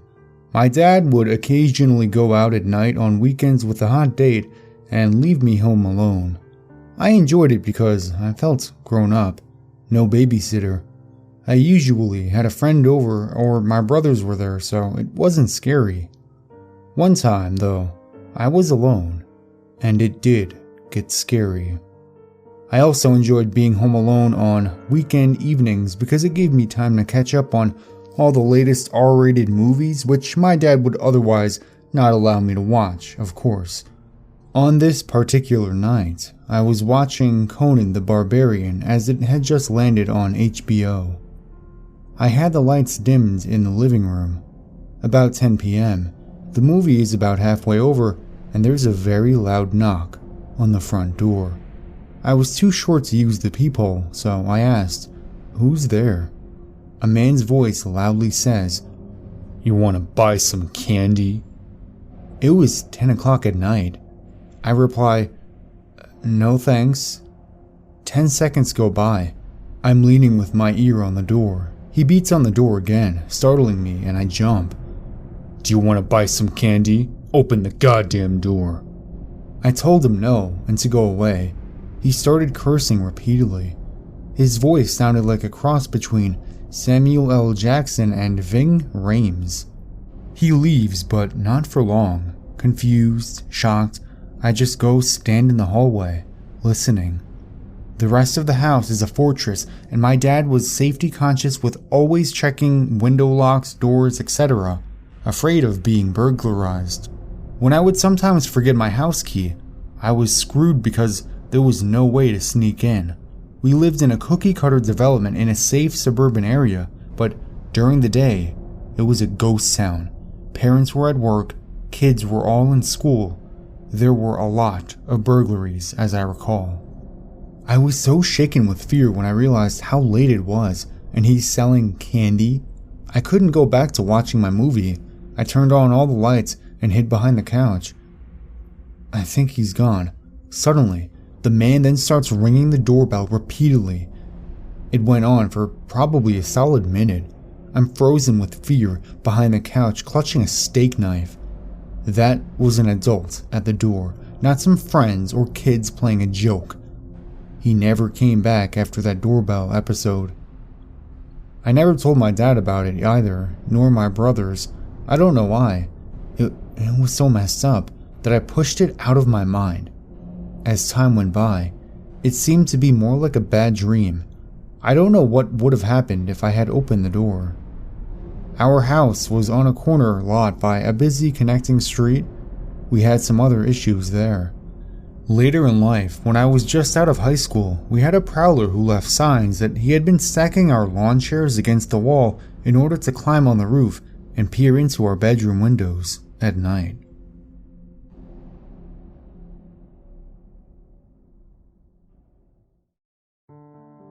Listen, I know a title like this one probably has you thinking I'm some kind of crazy person. I can't really blame you. Hell, I kind of agree with you. We were in way over our heads. I learned a lot from my experience living off the grid though. Life, relationships, and human nature are radically different things to me now. To start, my name is Eddie. I was a 19-year-old college dropout that had no future in modern society. I'd hated the notion of working for the man from the time I was in high school. For 3 years, I'd spent every day after school flipping burgers so an overweight degenerate can enjoy his chemical-induced early death sentence. I made just enough money to pay for my piece of shit car to bring me back the next day. School was terrible too. It was never about learning or thinking for yourself. It was all about regurgitating what your overqualified babysitters tell you so you can get good grades to get a good job, and hopefully, if you're lucky, your corporate owner is nice enough to pay you a decent wage for your labor, all the while he's getting rich from someone else's. As you can tell, I didn't exactly fit in with the system.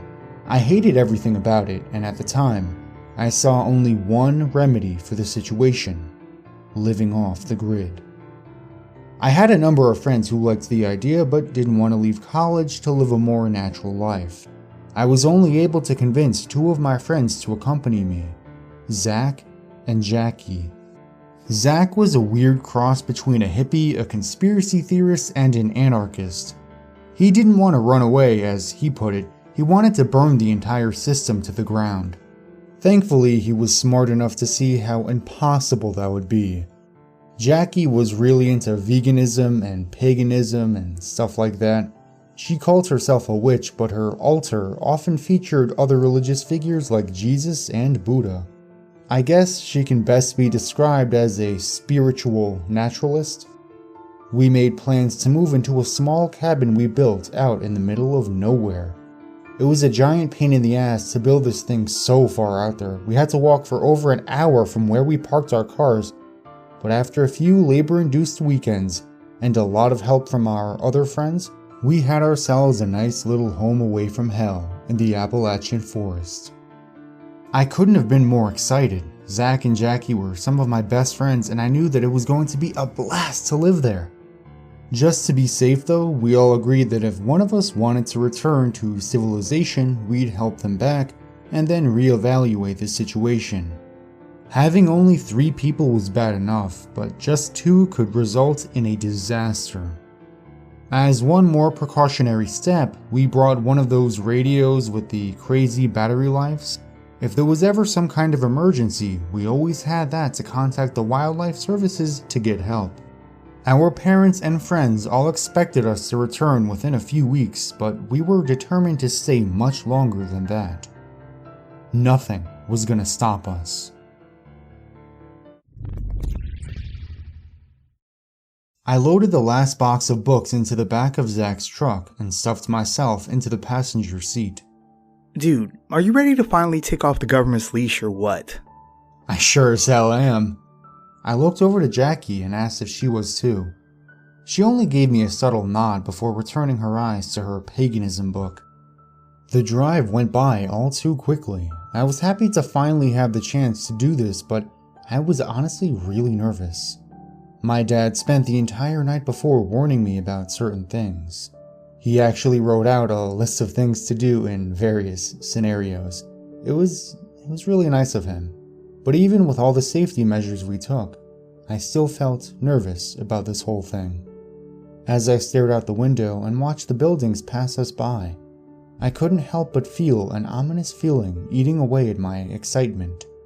It told me of temptation, suffering, and death were in my future. I did my best to remove those thoughts from my head and focus on the last time I'd be hearing music from the radio for a very long time.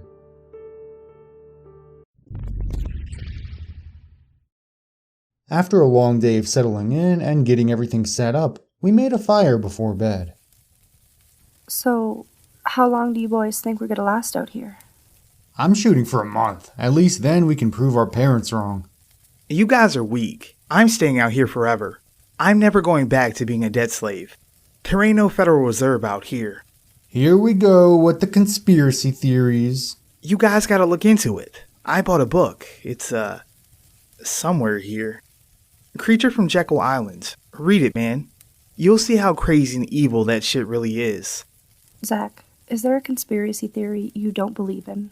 Hey, I only believe in the real ones. Okay, name them. Let's hear them all, right here. Alright, the Federal Reserve is a ploy to turn us into debt slaves. JFK was assassinated for trying to stop the Fed. The Bermuda Triangle is a CIA time-traveling operation. The Holocaust is a hoax. The Earth is flat. George Soros controls the entire US Congress. Bush did 9/11. Global warming is a lie. Obama's a Muslim and evolution is state propaganda. We should have brought more tinfoil.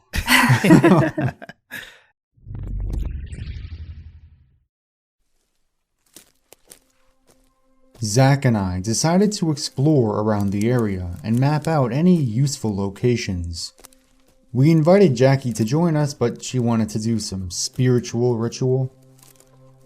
Man, we've got a steady supply of fruit, drinking water, everything we'd ever need, but not a place to go swimming. Ah, so you like swimming now? Well, not back home, but now that we're in the wild it would be pretty fun. They even had a place to swim in Lost. Lost? Don't tell me you've never heard of Lost. Okay, we're going back to civilization for a few days so you can watch it. So, I had to ask you, those conspiracies you were talking about last night were pretty crazy. I'm not too familiar with most of them, but you did mention the flat Earth. You don't actually think the Earth is flat, do you? Of course I do. NASA has faked every single picture and video of the Earth. Ever. Not to mention that nobody has ever seen the curvature. Plus, did you know that NASA means to deceive and— Wait, dude, do you see that? See what? That. Holy shit, we found a waterfall. That's fucking awesome, man. Let's go check it out. Looks like we found ourselves a swimming spot. Let's go jump in. Do you see how tall that thing is? We'll die. No balls. Alright, let's do it. Hey Eddie, where are you? Hey dude, you okay? Gotcha. Don't do that, man. You had me worried. Hey, it's getting kinda late. We should start heading back. Yeah, you're right. This was nice though. Nothing like a cool swim on a hot trek through the woods. Wait, stop. Did you see that? Wait, did you find another waterfall? No, I think I saw someone. Right over there. Dude, it was probably just a squirrel. I don't think so, man. It was definitely person-shaped. Don't worry about it, man. If anything, it was just some random hiker or some shit. Let's get back home already. I don't want Jackie to be dancing naked without us. Yeah, alright. Let's go. By this point, we'd gotten settled in quite nicely. Jackie was in charge of the garden. Zach and I spent most of our time hunting for squirrels or bringing back water. We honestly didn't need to either. We had enough food and supplies that we could probably last 5 or 6 months before running out. Life was really happy. There was a certain serenity that we could all feel. The simplicity was liberating. I wondered to myself how long this feeling would last. It felt like I died and gone to heaven. I know that probably sounds weird to anyone listening to this, but I really mean it. If you ever start living the simple life, you'll see what I mean. We only had to work a few hours a day on various tasks, and the rest of our free time was basically left to do whatever the hell we wanted. I spent most of my time reading.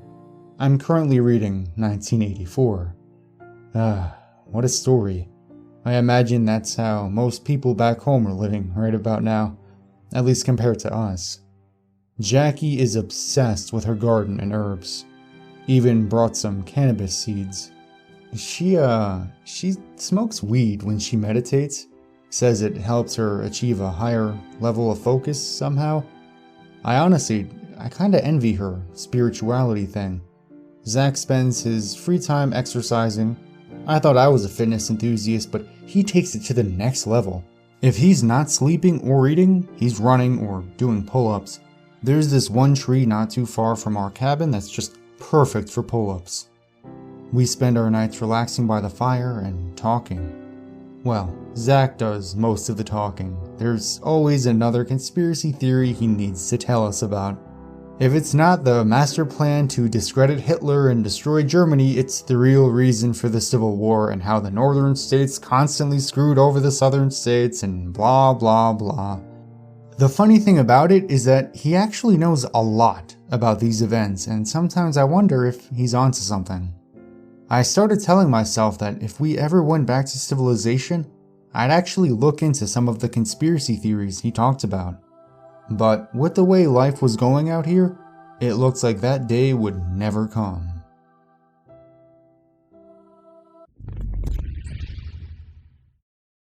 Eddie. Hey, Ed. Ed, wake up. What's up? Zach's gone. He wasn't in his bed before I woke up, and he wasn't outside either. Jackie, listen. Just calm down. I'm sure he's fine. We need to use the emergency radio now. Like, right now. Jackie, let me look around, okay? If I can't find him, we'll use the radio. Ugh, fine.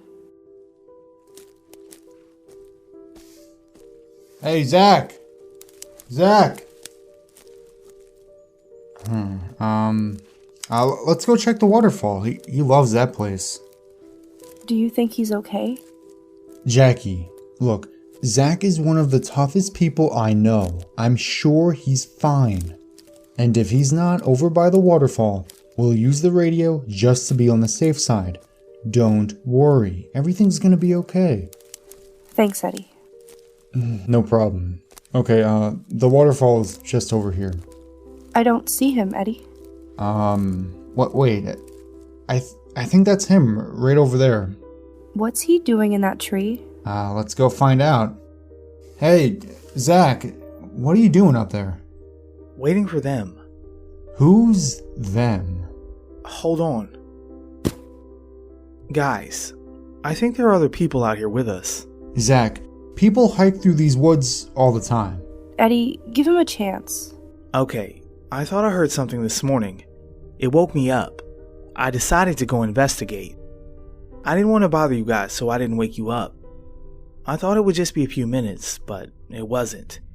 When I got outside, there was a man standing there. He was in the shadow, so I couldn't make out any distinct features. When I asked him who he was, he ran. I chased him all the way down here, but he got away from me. I know he's around here somewhere. I've been waiting for him to come back out. Hey, Eddie, is he coming back yet? No, he says he's staying out there until he finds that guy. Well, come sit with me by the fire. I'm scared. Eddie, do you think we belong out here? I don't know, Jackie. I don't know. Things were still going good by this time, but Zach, he was really getting obsessed with that guy. We just couldn't get him to see reason. He was convinced that this guy was out to get us. Zach doesn't know why, but I guess he doesn't need a why. I wish he'd just let go of this thing. He's gonna waste his time worrying about some stranger trying to kill us and isn't gonna enjoy the beautiful simplicity that's right in front of him. Me and Jackie were at least enjoying ourselves. She's been doing her thing and I've been reading. I finished 1984. It was really sad. I guess Big Brother's gonna get us all eventually. I wonder what I'm gonna read next.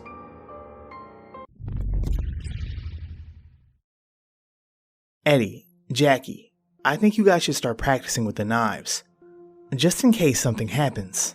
Zach, you're getting too obsessed with this thing. You saw one guy one time, and he ran away. Nobody out here is a threat to our safety. You're wrong. There are more out here. I know it. I'll do my best to protect you guys, but we're not all together all the time. If something happens to you guys, I'd never forgive myself. Just a few hours here and there, okay? Okay, man, just chill it with the conspiracy stuff. Talking about the flat earth is one thing, but I don't think anybody is out here to get us. We'll both learn whatever you want, but you need to promise us that you'll calm down with this stuff. You're driving yourself crazy, man. Yeah, sure thing. Zach started teaching us how to use the knives. He showed us how to throw them properly and stuff like that. I could tell that Jackie wasn't really interested in learning, but she did it just to ease Zach's nerves. Other than that, things were still great. We continued on with what made us happy. Jackie still did her spirituality thing, and Zach went a little crazy working out and hunting. He wasn't talking about that guy anymore, so we were hoping he'd finally let it go, and saw that he overreacted a little bit. I like Zach. He's one of my best friends. But even then, I was a little worried about him. I finally found my next book I'm gonna read, Lord of the Flies. I vaguely remember it from 9th grade English class, but that was a long time ago that I don't really remember too much. Not to mention it was one of those classes where the teacher called on students to read out loud. What a stupid idea that was. It was always the borderline illiterate degenerates who volunteered, ensuring there was enough uhs and ums that everyone in the class lost the few brain cells they still had left. I am so glad I'm not there anymore.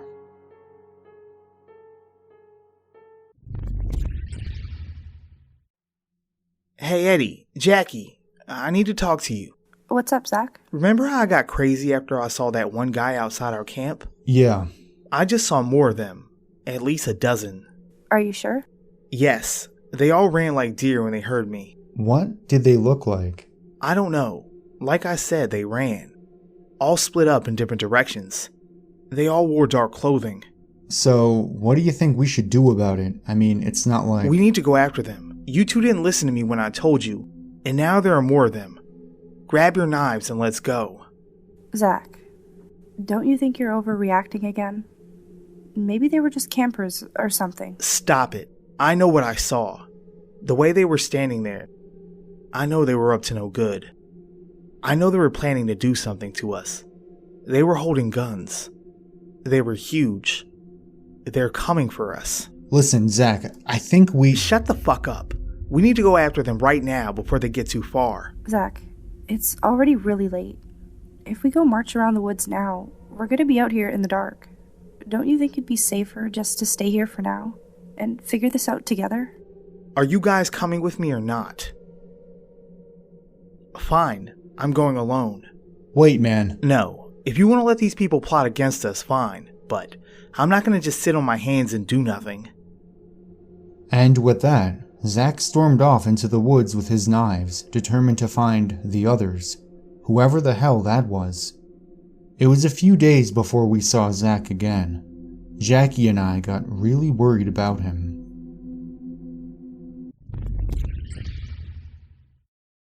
Zach still wasn't back yet. Jackie wanted to use the radio to get help, but I kept telling her that Zach was gonna snap out of it, come back to camp, and everything was gonna be okay.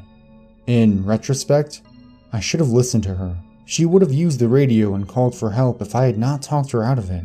Nonetheless, I was really stressed out during this time, and I was worried about Zach. Why did he have to go crazy like this? The more Jackie and I talked about it, the more we thought that Zach didn't actually see any of these so-called others. Maybe there was something wrong with him. It's hard to say anything for sure. Jackie and I were freaking out. It was dark, we were in the middle of nowhere, and there had been no sign of Zach for days. The forest became creepier and creepier by the day. There was something about not having Zach with us that made it seem as if we were vulnerable. We'd been spending most of our days going around the areas near our camp searching for him, but he seemed to have disappeared, as if taken by the others. After Jackie pushed for it more and more, I finally agreed that if Zach wasn't back by sunrise, we'd radio for help. Eddie, I'm really scared right now. Me too, Jackie. Me too.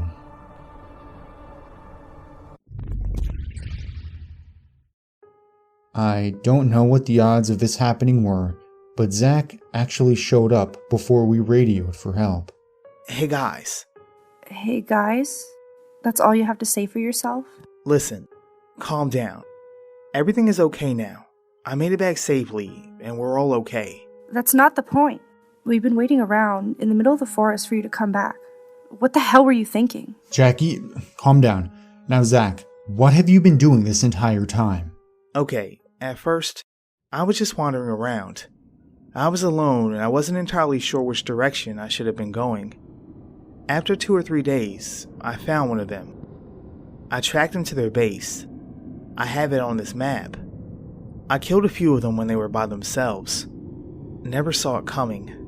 Wait, you killed people?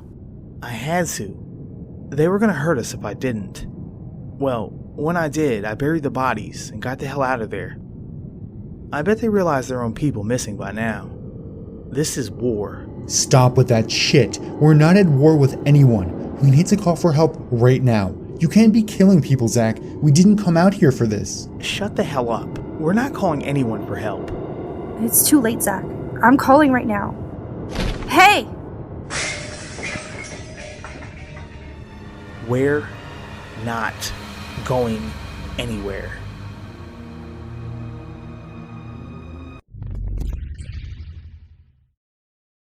Things have gotten really bad. Zach has officially lost his mind.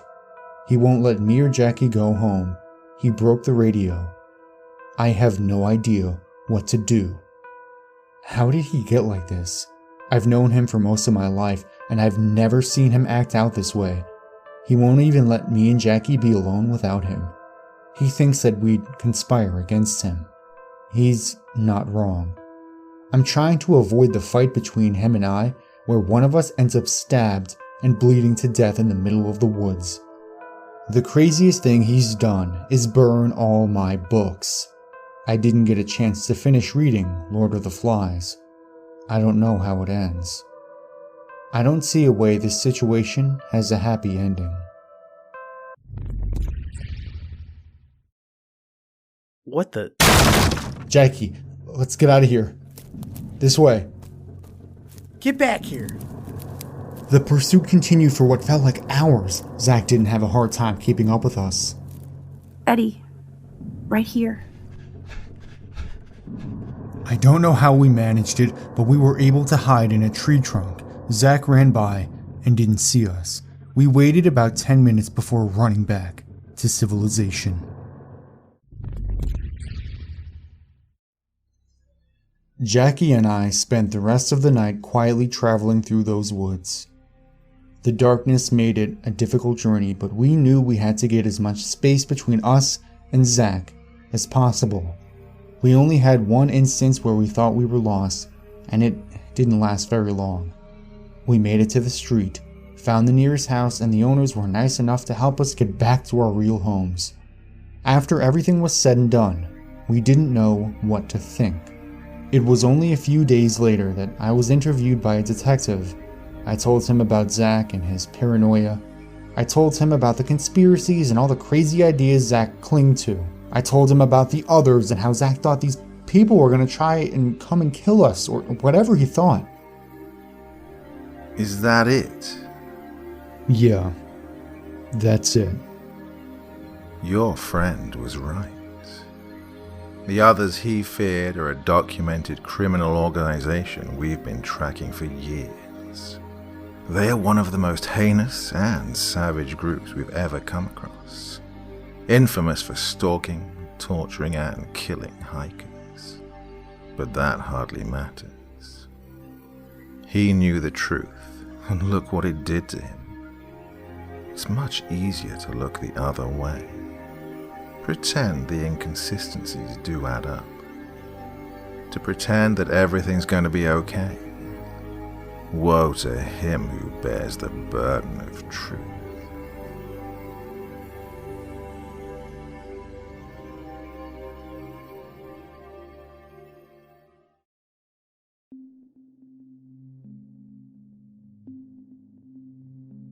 I'm awake now. I don't recall falling asleep, and I'm not real sure how I got into bed, but I'm awake now.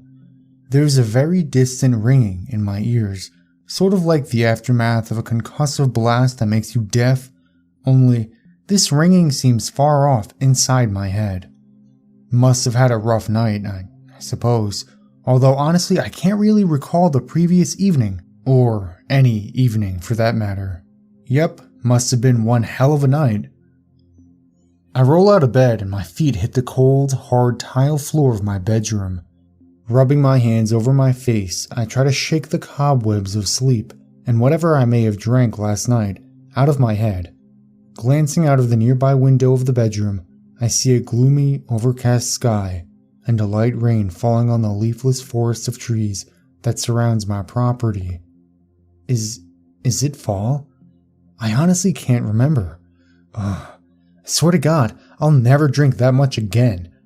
I've made that hollow promise 100 times before, I'm sure.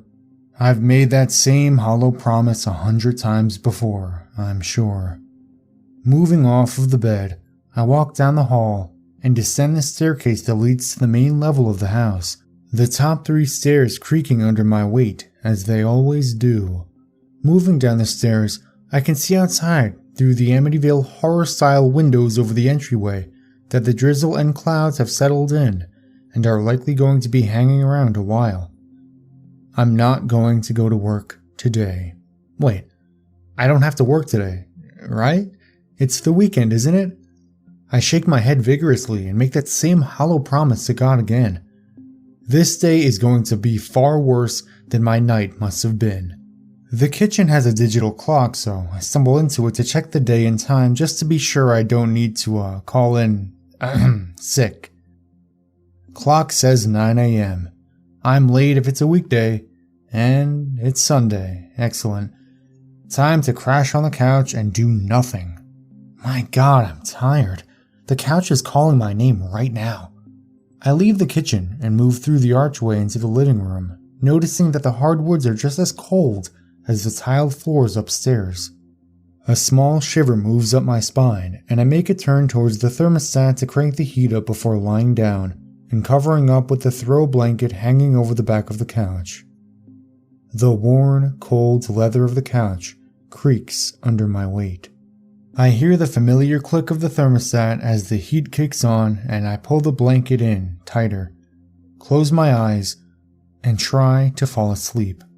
Maybe this hangover, worst one I've ever had, and I still can't remember the party. Hell yeah, we'll be gone after a good late morning nap.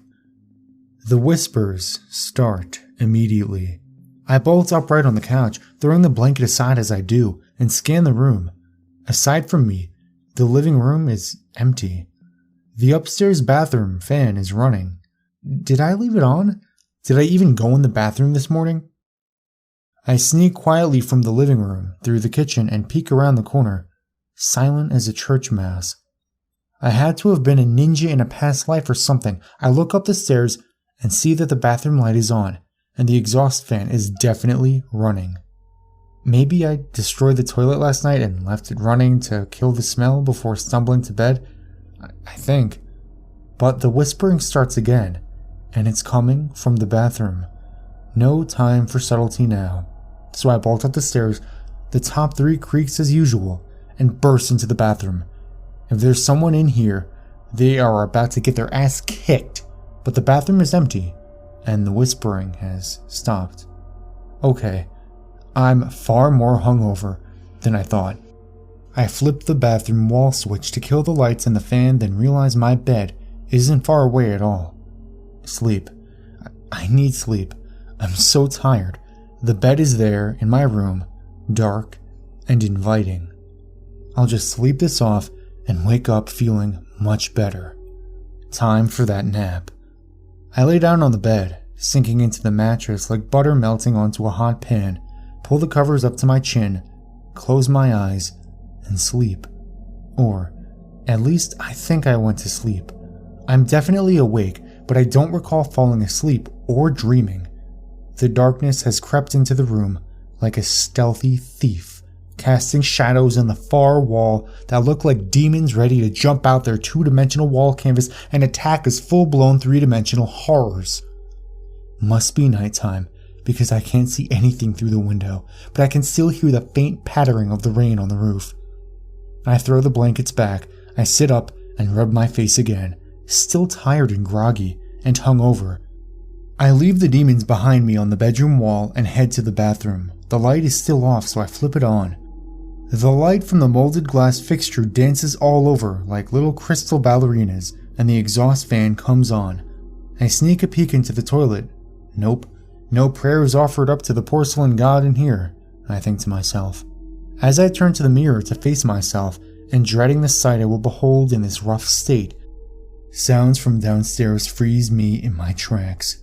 It is the unmistakable sound of silverware on plates. Someone is eating dinner in my house. The top 3 stairs creak once again as I fly down to the first floor, burst into the kitchen, throwing the door wide as I enter, and head towards the dinner table by the bay window. There are plates there, remnants of a half-eaten meal on each of them, but whoever was here eating my food left in a hurry when they heard me coming. The hardwood floor leading to the front door sounds like a herd of elephants is holding a track meet on it. The bastards are running out of the front door. As I quickly head to the entryway, I see the door close and hear the deadbolt click into place. They have a key. They must have, because they just locked the door from the outside. I peer through the stained glass window slits that sit on either side of the front door, but I cannot see anyone in the cold, black, rain-soaked night. Enjoy the weather, you pieces of shit. The idea that someone was in my house, eating my food, and has a key, disturbs me. There were clearly more than one, and while my past life ninja skills might help me fight them if they return, I don't want to pin my survivability hopes on reincarnation theory. Besides, I'm just so tired. Let the cops do their job. I grab the phone off of the wall and dial 911. Nothing. I hang up and try again.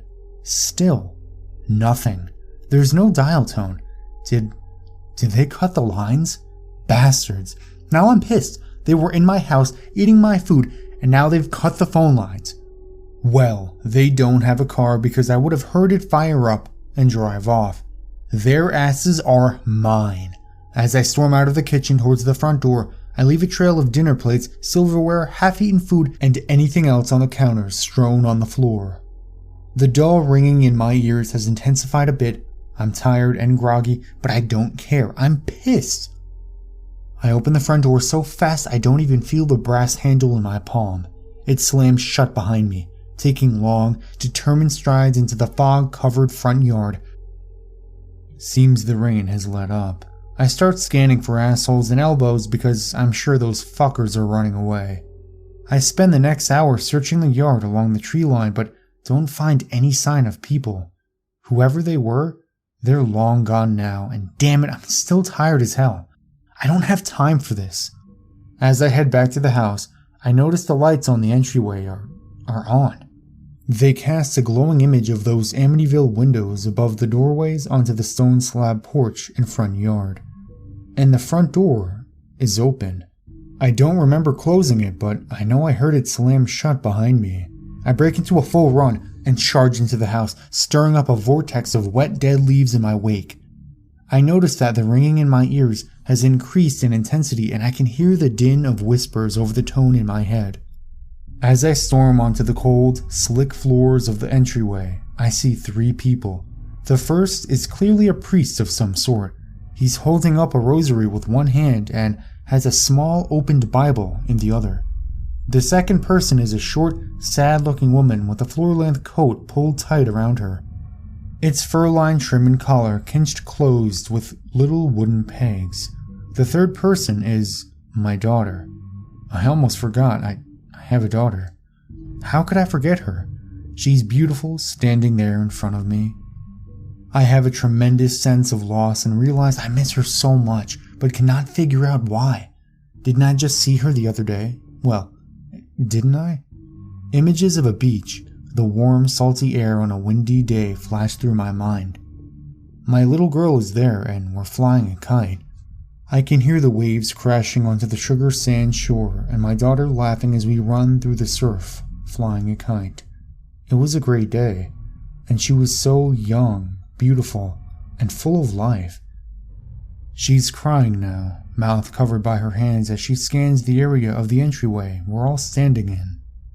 She looks at me quickly, then her gaze moves on, searching, but for what? The sad little woman with the fur-trimmed coat, however, looks right at me. She has a grim look on her face as she pats the priest on the shoulder and shakes her head. The priest stops waving that stupid rosary around, goes silent, and then moves to hold my daughter as if to console her. "He is here," says the short woman. My daughter lets out a sob and the ringing in my ears gets loud. "He is confused and angry. He doesn't understand yet." My daughter uncovers her mouth and her lips quiver. She squints her eyes as if to hold back more tears. "Can he hear me? What's he saying?" she asks. The short woman shakes her head. "It doesn't work like that. He can hear you, yes, but I don't hear what he says. Just emotions, feelings. You can speak to him." My little girl, little no longer as I realize she's a full-grown woman now, wipes tears away from her eyes, sniffles and offers a smile. I sort of laugh because she must think she's looking at me, but instead, she's looking just off to my left. But why wouldn't she be able to look right at me? I'm standing right in front of them all. "Dad, you can go now. We're going to be okay. Mom and I love you and miss you so much, but you have to go. You'll be better off." My daughter laughs a little and smiles, that smile I always love to see. "Don't worry. I won't let Mom sell the house. I know you love it." The ringing in my ears is nearly deafening now, but I don't care. Why is she talking to me like this? Why does she want me to leave? Why is she not the 10-year-old girl from my memory? I begin screaming these questions to her. The ringing has become full-blown pain in my head, but I don't care. I press my hands to my ears, trying to block out the noise, and continue screaming my questions at my daughter. The short woman shakes her head again. She casts a sad look towards my daughter. "He's angry. He's screaming at you. I can't hear the words, but he doesn't understand why you're saying these things. He's very, very confused. He doesn't know it is time to move on from this life." Wait, what did she just say? I stop screaming and lower my hands. The ringing in my ear is subsiding and instead begins a slow descent into a single harmonious tone. What does she mean? That it's time to move on. My daughter smiles again. I've missed that so much. "Daddy, we love you. It's time for you to move on. You can't keep scaring the hell out of Mom and I. We appreciate you staying with us to make sure we're okay, and we are. But you need to go." Behind my daughter, the kitchen doorway suddenly flares to life with the brightest light I've ever seen. Pure, clean, inviting. That harmonious tone grows louder, not painful, but inviting. I look away into the three people standing before me. They don't see the light. It beckons me, so I begin to walk towards it. The short woman pats my daughter's hand and nods her head. Her smile tells me she knows what's happening, even if I don't. I move closer to the light. Its beams of white falling over me like long, loving arms, pulling me into their embrace. The tunnel entrance is so close now, but I stop and turn to look at my daughter one last time. I mouth the words "I love you," knowing that no sound will come from my lips. The short woman whispers to my daughter. She sobs briefly, then says, "I love you too, Daddy." I step into the tunnel and let the light take me. My tunnel isn't very long, and the light near the end begins to shift. I can smell warm, salty air, and I hear the crash of waves on a sugar sand shore. My little girl giggles.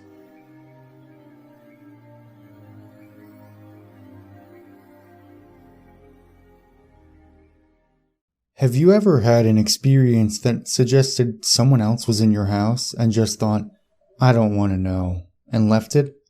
Sometimes, fear of the unknown just seems like the preferable option than facing a real, concrete danger. Normally, it's nothing though. One time, the beeper function of my wireless house phone went off when I was the only one home. It could only be called from the living room. Another time, I swear someone took some change from my desk. They're all probably just slightly disconcerted tricks of the memory, but what would you do when something truly suggestive happens? Would you run or just ignore it, like I did? Last Monday was a normal day. I got up, brushed my teeth, changed into school clothes, all parts of my morning ritual. It seemed like it would be another totally unnoteworthy day. Until I saw the strings. There were 3 or 4 thick twine strings in my room. They crisscrossed between the walls around my bed, one attached to the door. No way would I have missed them before. I should have tripped over them. They were tied to pins in the walls, which had not existed before 10 seconds ago. Nobody could have been in my room while I was in it, let alone set this up. It was early, and my brain wasn't processing correctly. I simply discredited the sight, untied the strings, and left for school, leaving them balled up on my desk. It didn't get any better later. Outside my house, there were hundreds of them, tied between houses, around cars, across streets. This had to be some super elaborate prank. One of those hidden camera shows or comedy improv vlog. They'd gotten everyone else to play along too. Passerbys were tangled in them, tying them to objects they were walking towards and away from, as if they had been and were continuing to follow the course laid out for them. I nervously continued my journey to school. On the bus, everyone except me was tied to the door. At school, groups of friends were tied to each other. Teachers were tied to their desks and boards. Oddly enough, at this point, all I could wonder was why I had been left out. When my friend Lucy sat beside me in first period, she simply plonked her bag down on my lap and rested her chin in her hand, looking right past me to the window. "Hey, Lucy." No response. "Come on, I didn't expect you to be in on this too." She sighed and started taking books from her bag. All the books were tied to her hands. I grinned and yanked one of the strings off a book. She didn't seem to notice. Instead, simply disregarded the book completely, letting it drop to the floor without a moment's hesitation. I leaned down, picking up her book and placing it on her desk. She took no notice. "Well, if that's how we're going to play it." I smiled, trying to look playful, but really just trying to hide my nervousness. I bundled all the strings attached to her together with one hand, then pulled them all free. She blinked, turning to stare at me. "Holy crap, Martin, you're like a ninja or something." "I've been sitting here for maybe 10 minutes. I smiled again, relieved my friend had finally noticed me. "Where did all these strings come from?" she gasped, seemingly noticing them for the first time. "I assumed you were all fucking with me." She stood up, backing into a corner. No one else in the class noticed. "They weren't here just a minute ago. Do you see them too?" Her tone made it clear that she was genuinely scared. "No. Didn't you—" I was interrupted by the teacher slamming the door behind her. Everyone except me and Lucy murmured a good morning, and still, no one seemed to pay either of us any attention. "People have been ignoring me all day," I said to Lucy before turning to our teacher. "Hey, dumb bitch, you can't teach for shit." No reaction. "I'm getting away from all this shit. Lucy pulled a few strings aside and left the class. I followed, and surprise, surprise, no one else noticed. We wandered the corridors, leaving and entering classes as we saw fit. Whenever we untied a chair or book from someone else, it was like it suddenly didn't matter to them. It didn't exist. I showed her the street outside. There were more strings than when I came in this morning, twice as many. We carefully picked our way through the tangle, making our way to a nearby coffee shop. Not particularly grand, I know, but what would you do in our situation? As I said before, fear of the unknown sometimes seems like the safer option. On a few occasions, I suggested we untie a few more people. Lucy was opposed to it, remembering how terrified she'd been. In the coffee shop, we grabbed a couple of sandwiches and drinks from the fridge. We found a table, untied all strings attached to the chairs, and sat down. We both ate in silence, both of us too scared, both of us distracting ourselves by watching the strangers in the shop, oblivious to the strings. After 20 minutes, Lucy spoke up. "Now she's gonna take that sandwich," she said, pointing at a woman across the shop. Sure enough, she walked to the fridge and took the plastic-wrapped sandwich she was tied to. She pays for it and leaves. She did so according to the prophecies of the strings. That guy doesn't intend to pay. I watched as a man took his coffee and ran out of the store. The two servers just looked too exasperated to go after him. "This is horrible," she whimpered. "Let's go, please." Outside wasn't much better. Everyone just followed the strings' instructions, going about their daily lives. Lucy announced she was going home to sleep this off, and I agreed to walk her home.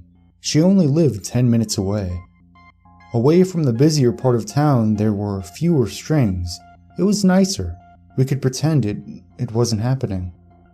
When we turned into Lucy's street, she stopped, her mouth falling open. "What now?" I broke the silence, my voice sounding surprisingly small. "Look."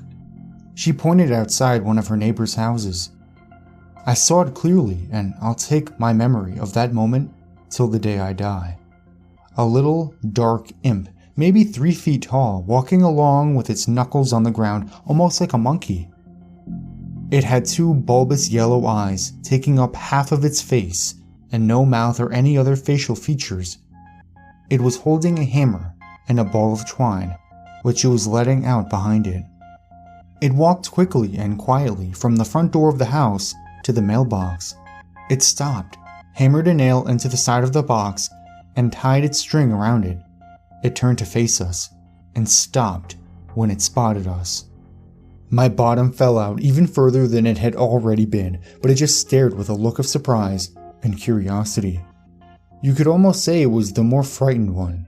Suddenly, it beckoned to us with its tiny hand. I looked at Lucy. She hadn't moved. I looked back at the imp, which stared at me. I halved the distance between us, and then halved it again. This wasn't fear of the unknown anymore. It was fear of this little guy. Didn't seem like anything to be scared of.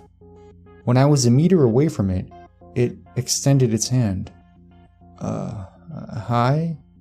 I shook it. It nodded in approval, blinking its massive yellow eyes up at me.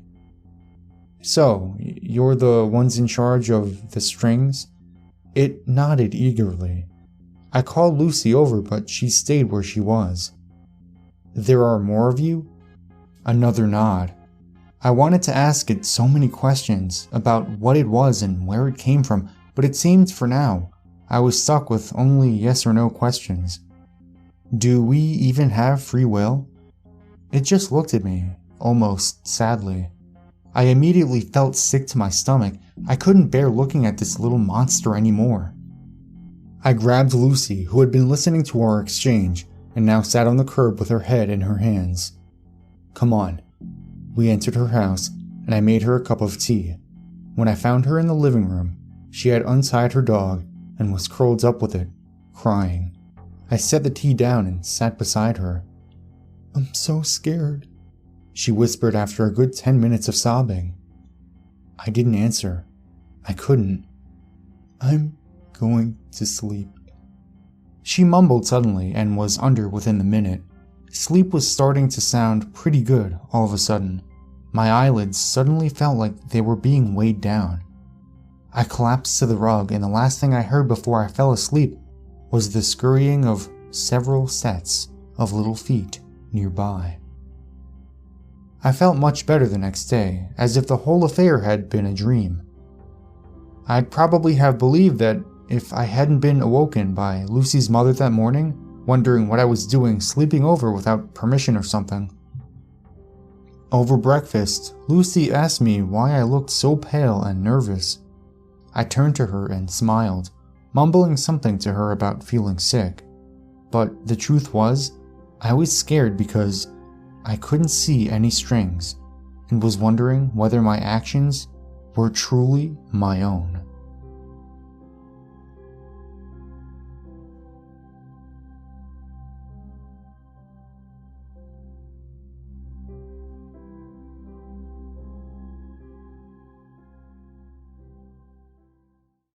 My mother watches my kids while I work. Thomas, 4, and Rose, 6. She lives only 5 minutes away, and my kids have a close bond with her and my dad. She determined, after a few years of me shuttling back and forth to daycare, that she would rather retire and make them her full-time job. When my parents go out of town, we take their dog, Mia. She's a long-haired dachshund, black with brown paws, that my mom found on the side of the highway as a puppy. Although she always professed she didn't like small dogs, she was mourning the loss of our black lab only a few months prior, and she brought Mia home to fill the void. She always said she was meant to find her.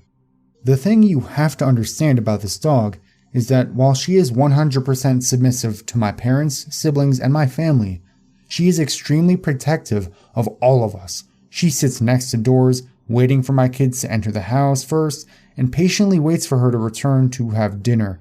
Next to Tommy's chair, of course, in case he drops something. In contrast, when my husband's father plays with them, tickling and throwing them in the air, we have to crate her because she thinks that he is attacking them.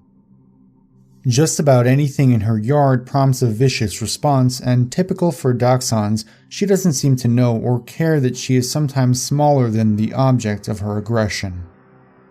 There is no doubt in my mind that she would attack a bear before letting it get near her kids. She seems happy knowing her place at the bottom of the pack.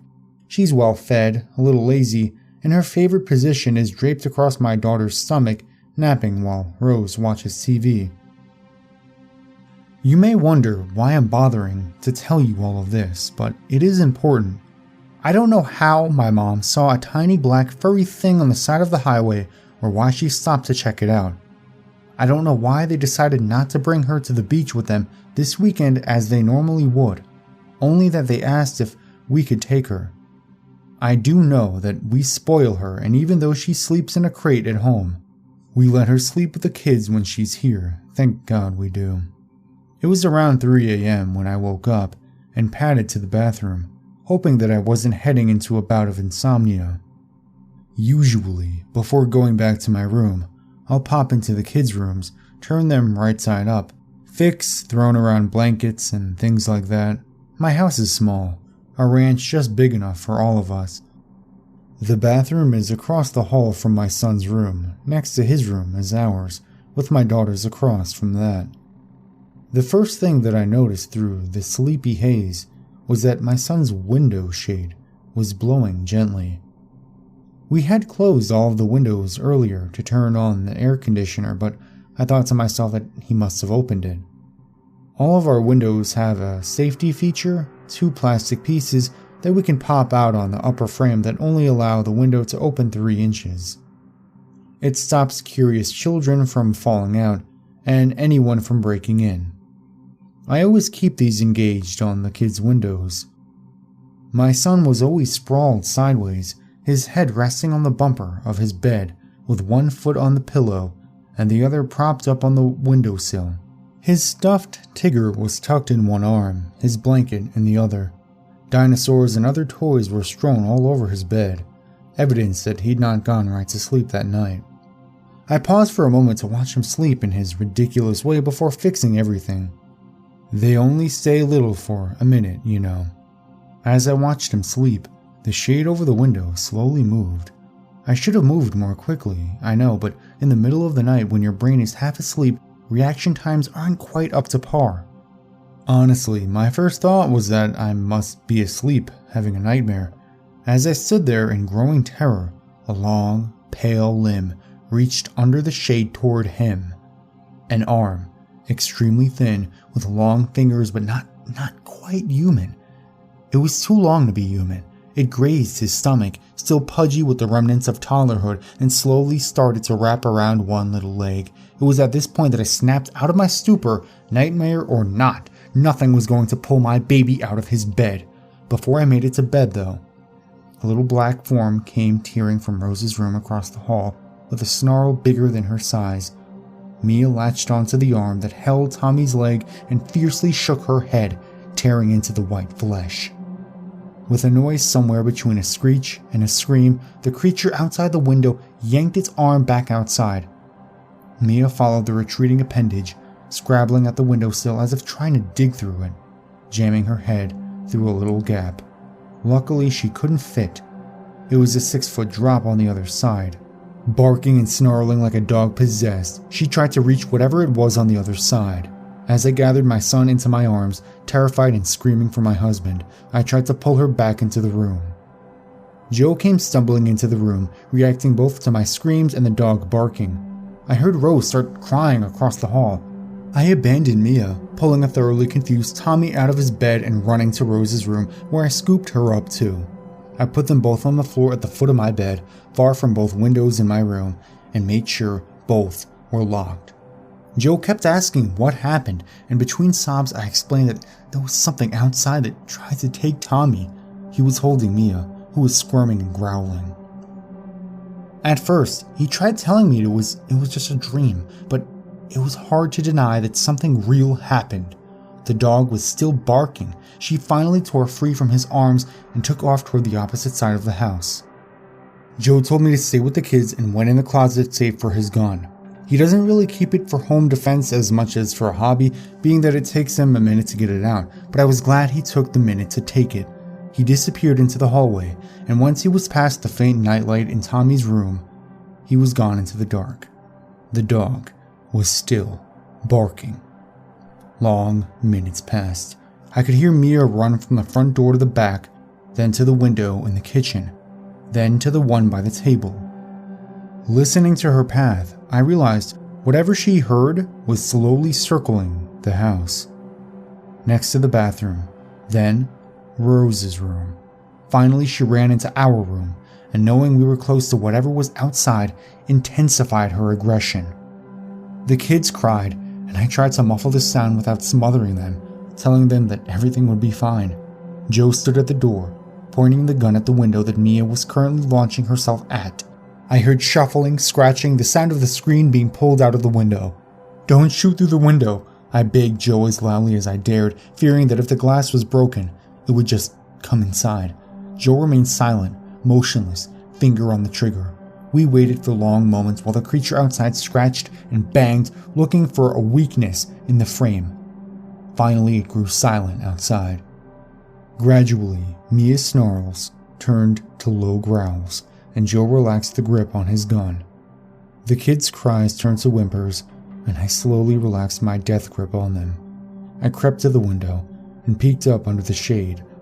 We live very close to the center of town and to the highway, and as such, even on moonless nights, there is a soft glow over the trees from the lights.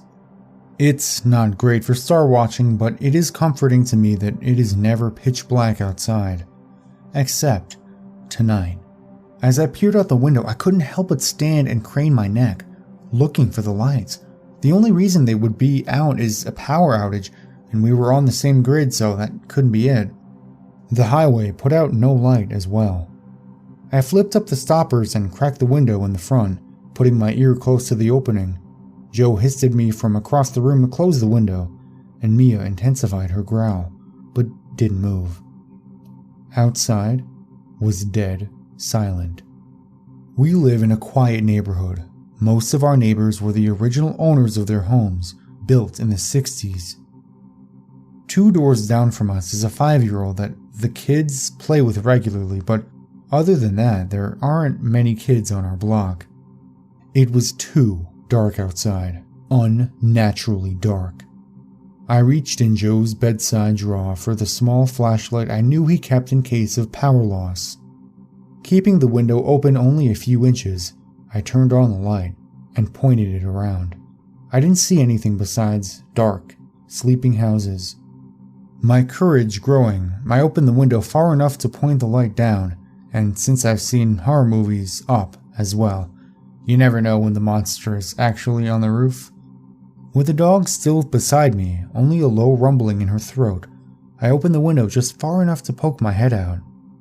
Shining the light at my neighbors' houses, I saw no movement. Absolutely nothing. I stayed there until I started to question my own sanity. Maybe it was a prowler after all, and my imagination got the better of me. Maybe it was just an animal. Why it would stick around with an angry dog making a ruckus, I have no idea. Mia had certainly been loud enough. I was about to pull my head inside the window when a slight movement out of the corner of my eye caught my attention. I shone the flashlight in that direction just in time to see something pale, thin, too tall to be a normal human slip silently around the corner of the house 2 doors down. The house where my kids' friends lived. My heart froze, and I pulled my head inside, slamming the window shut and grabbing my phone to call 911. "Call the Wilsons," I told my husband as I whirled around. "They don't have a dog."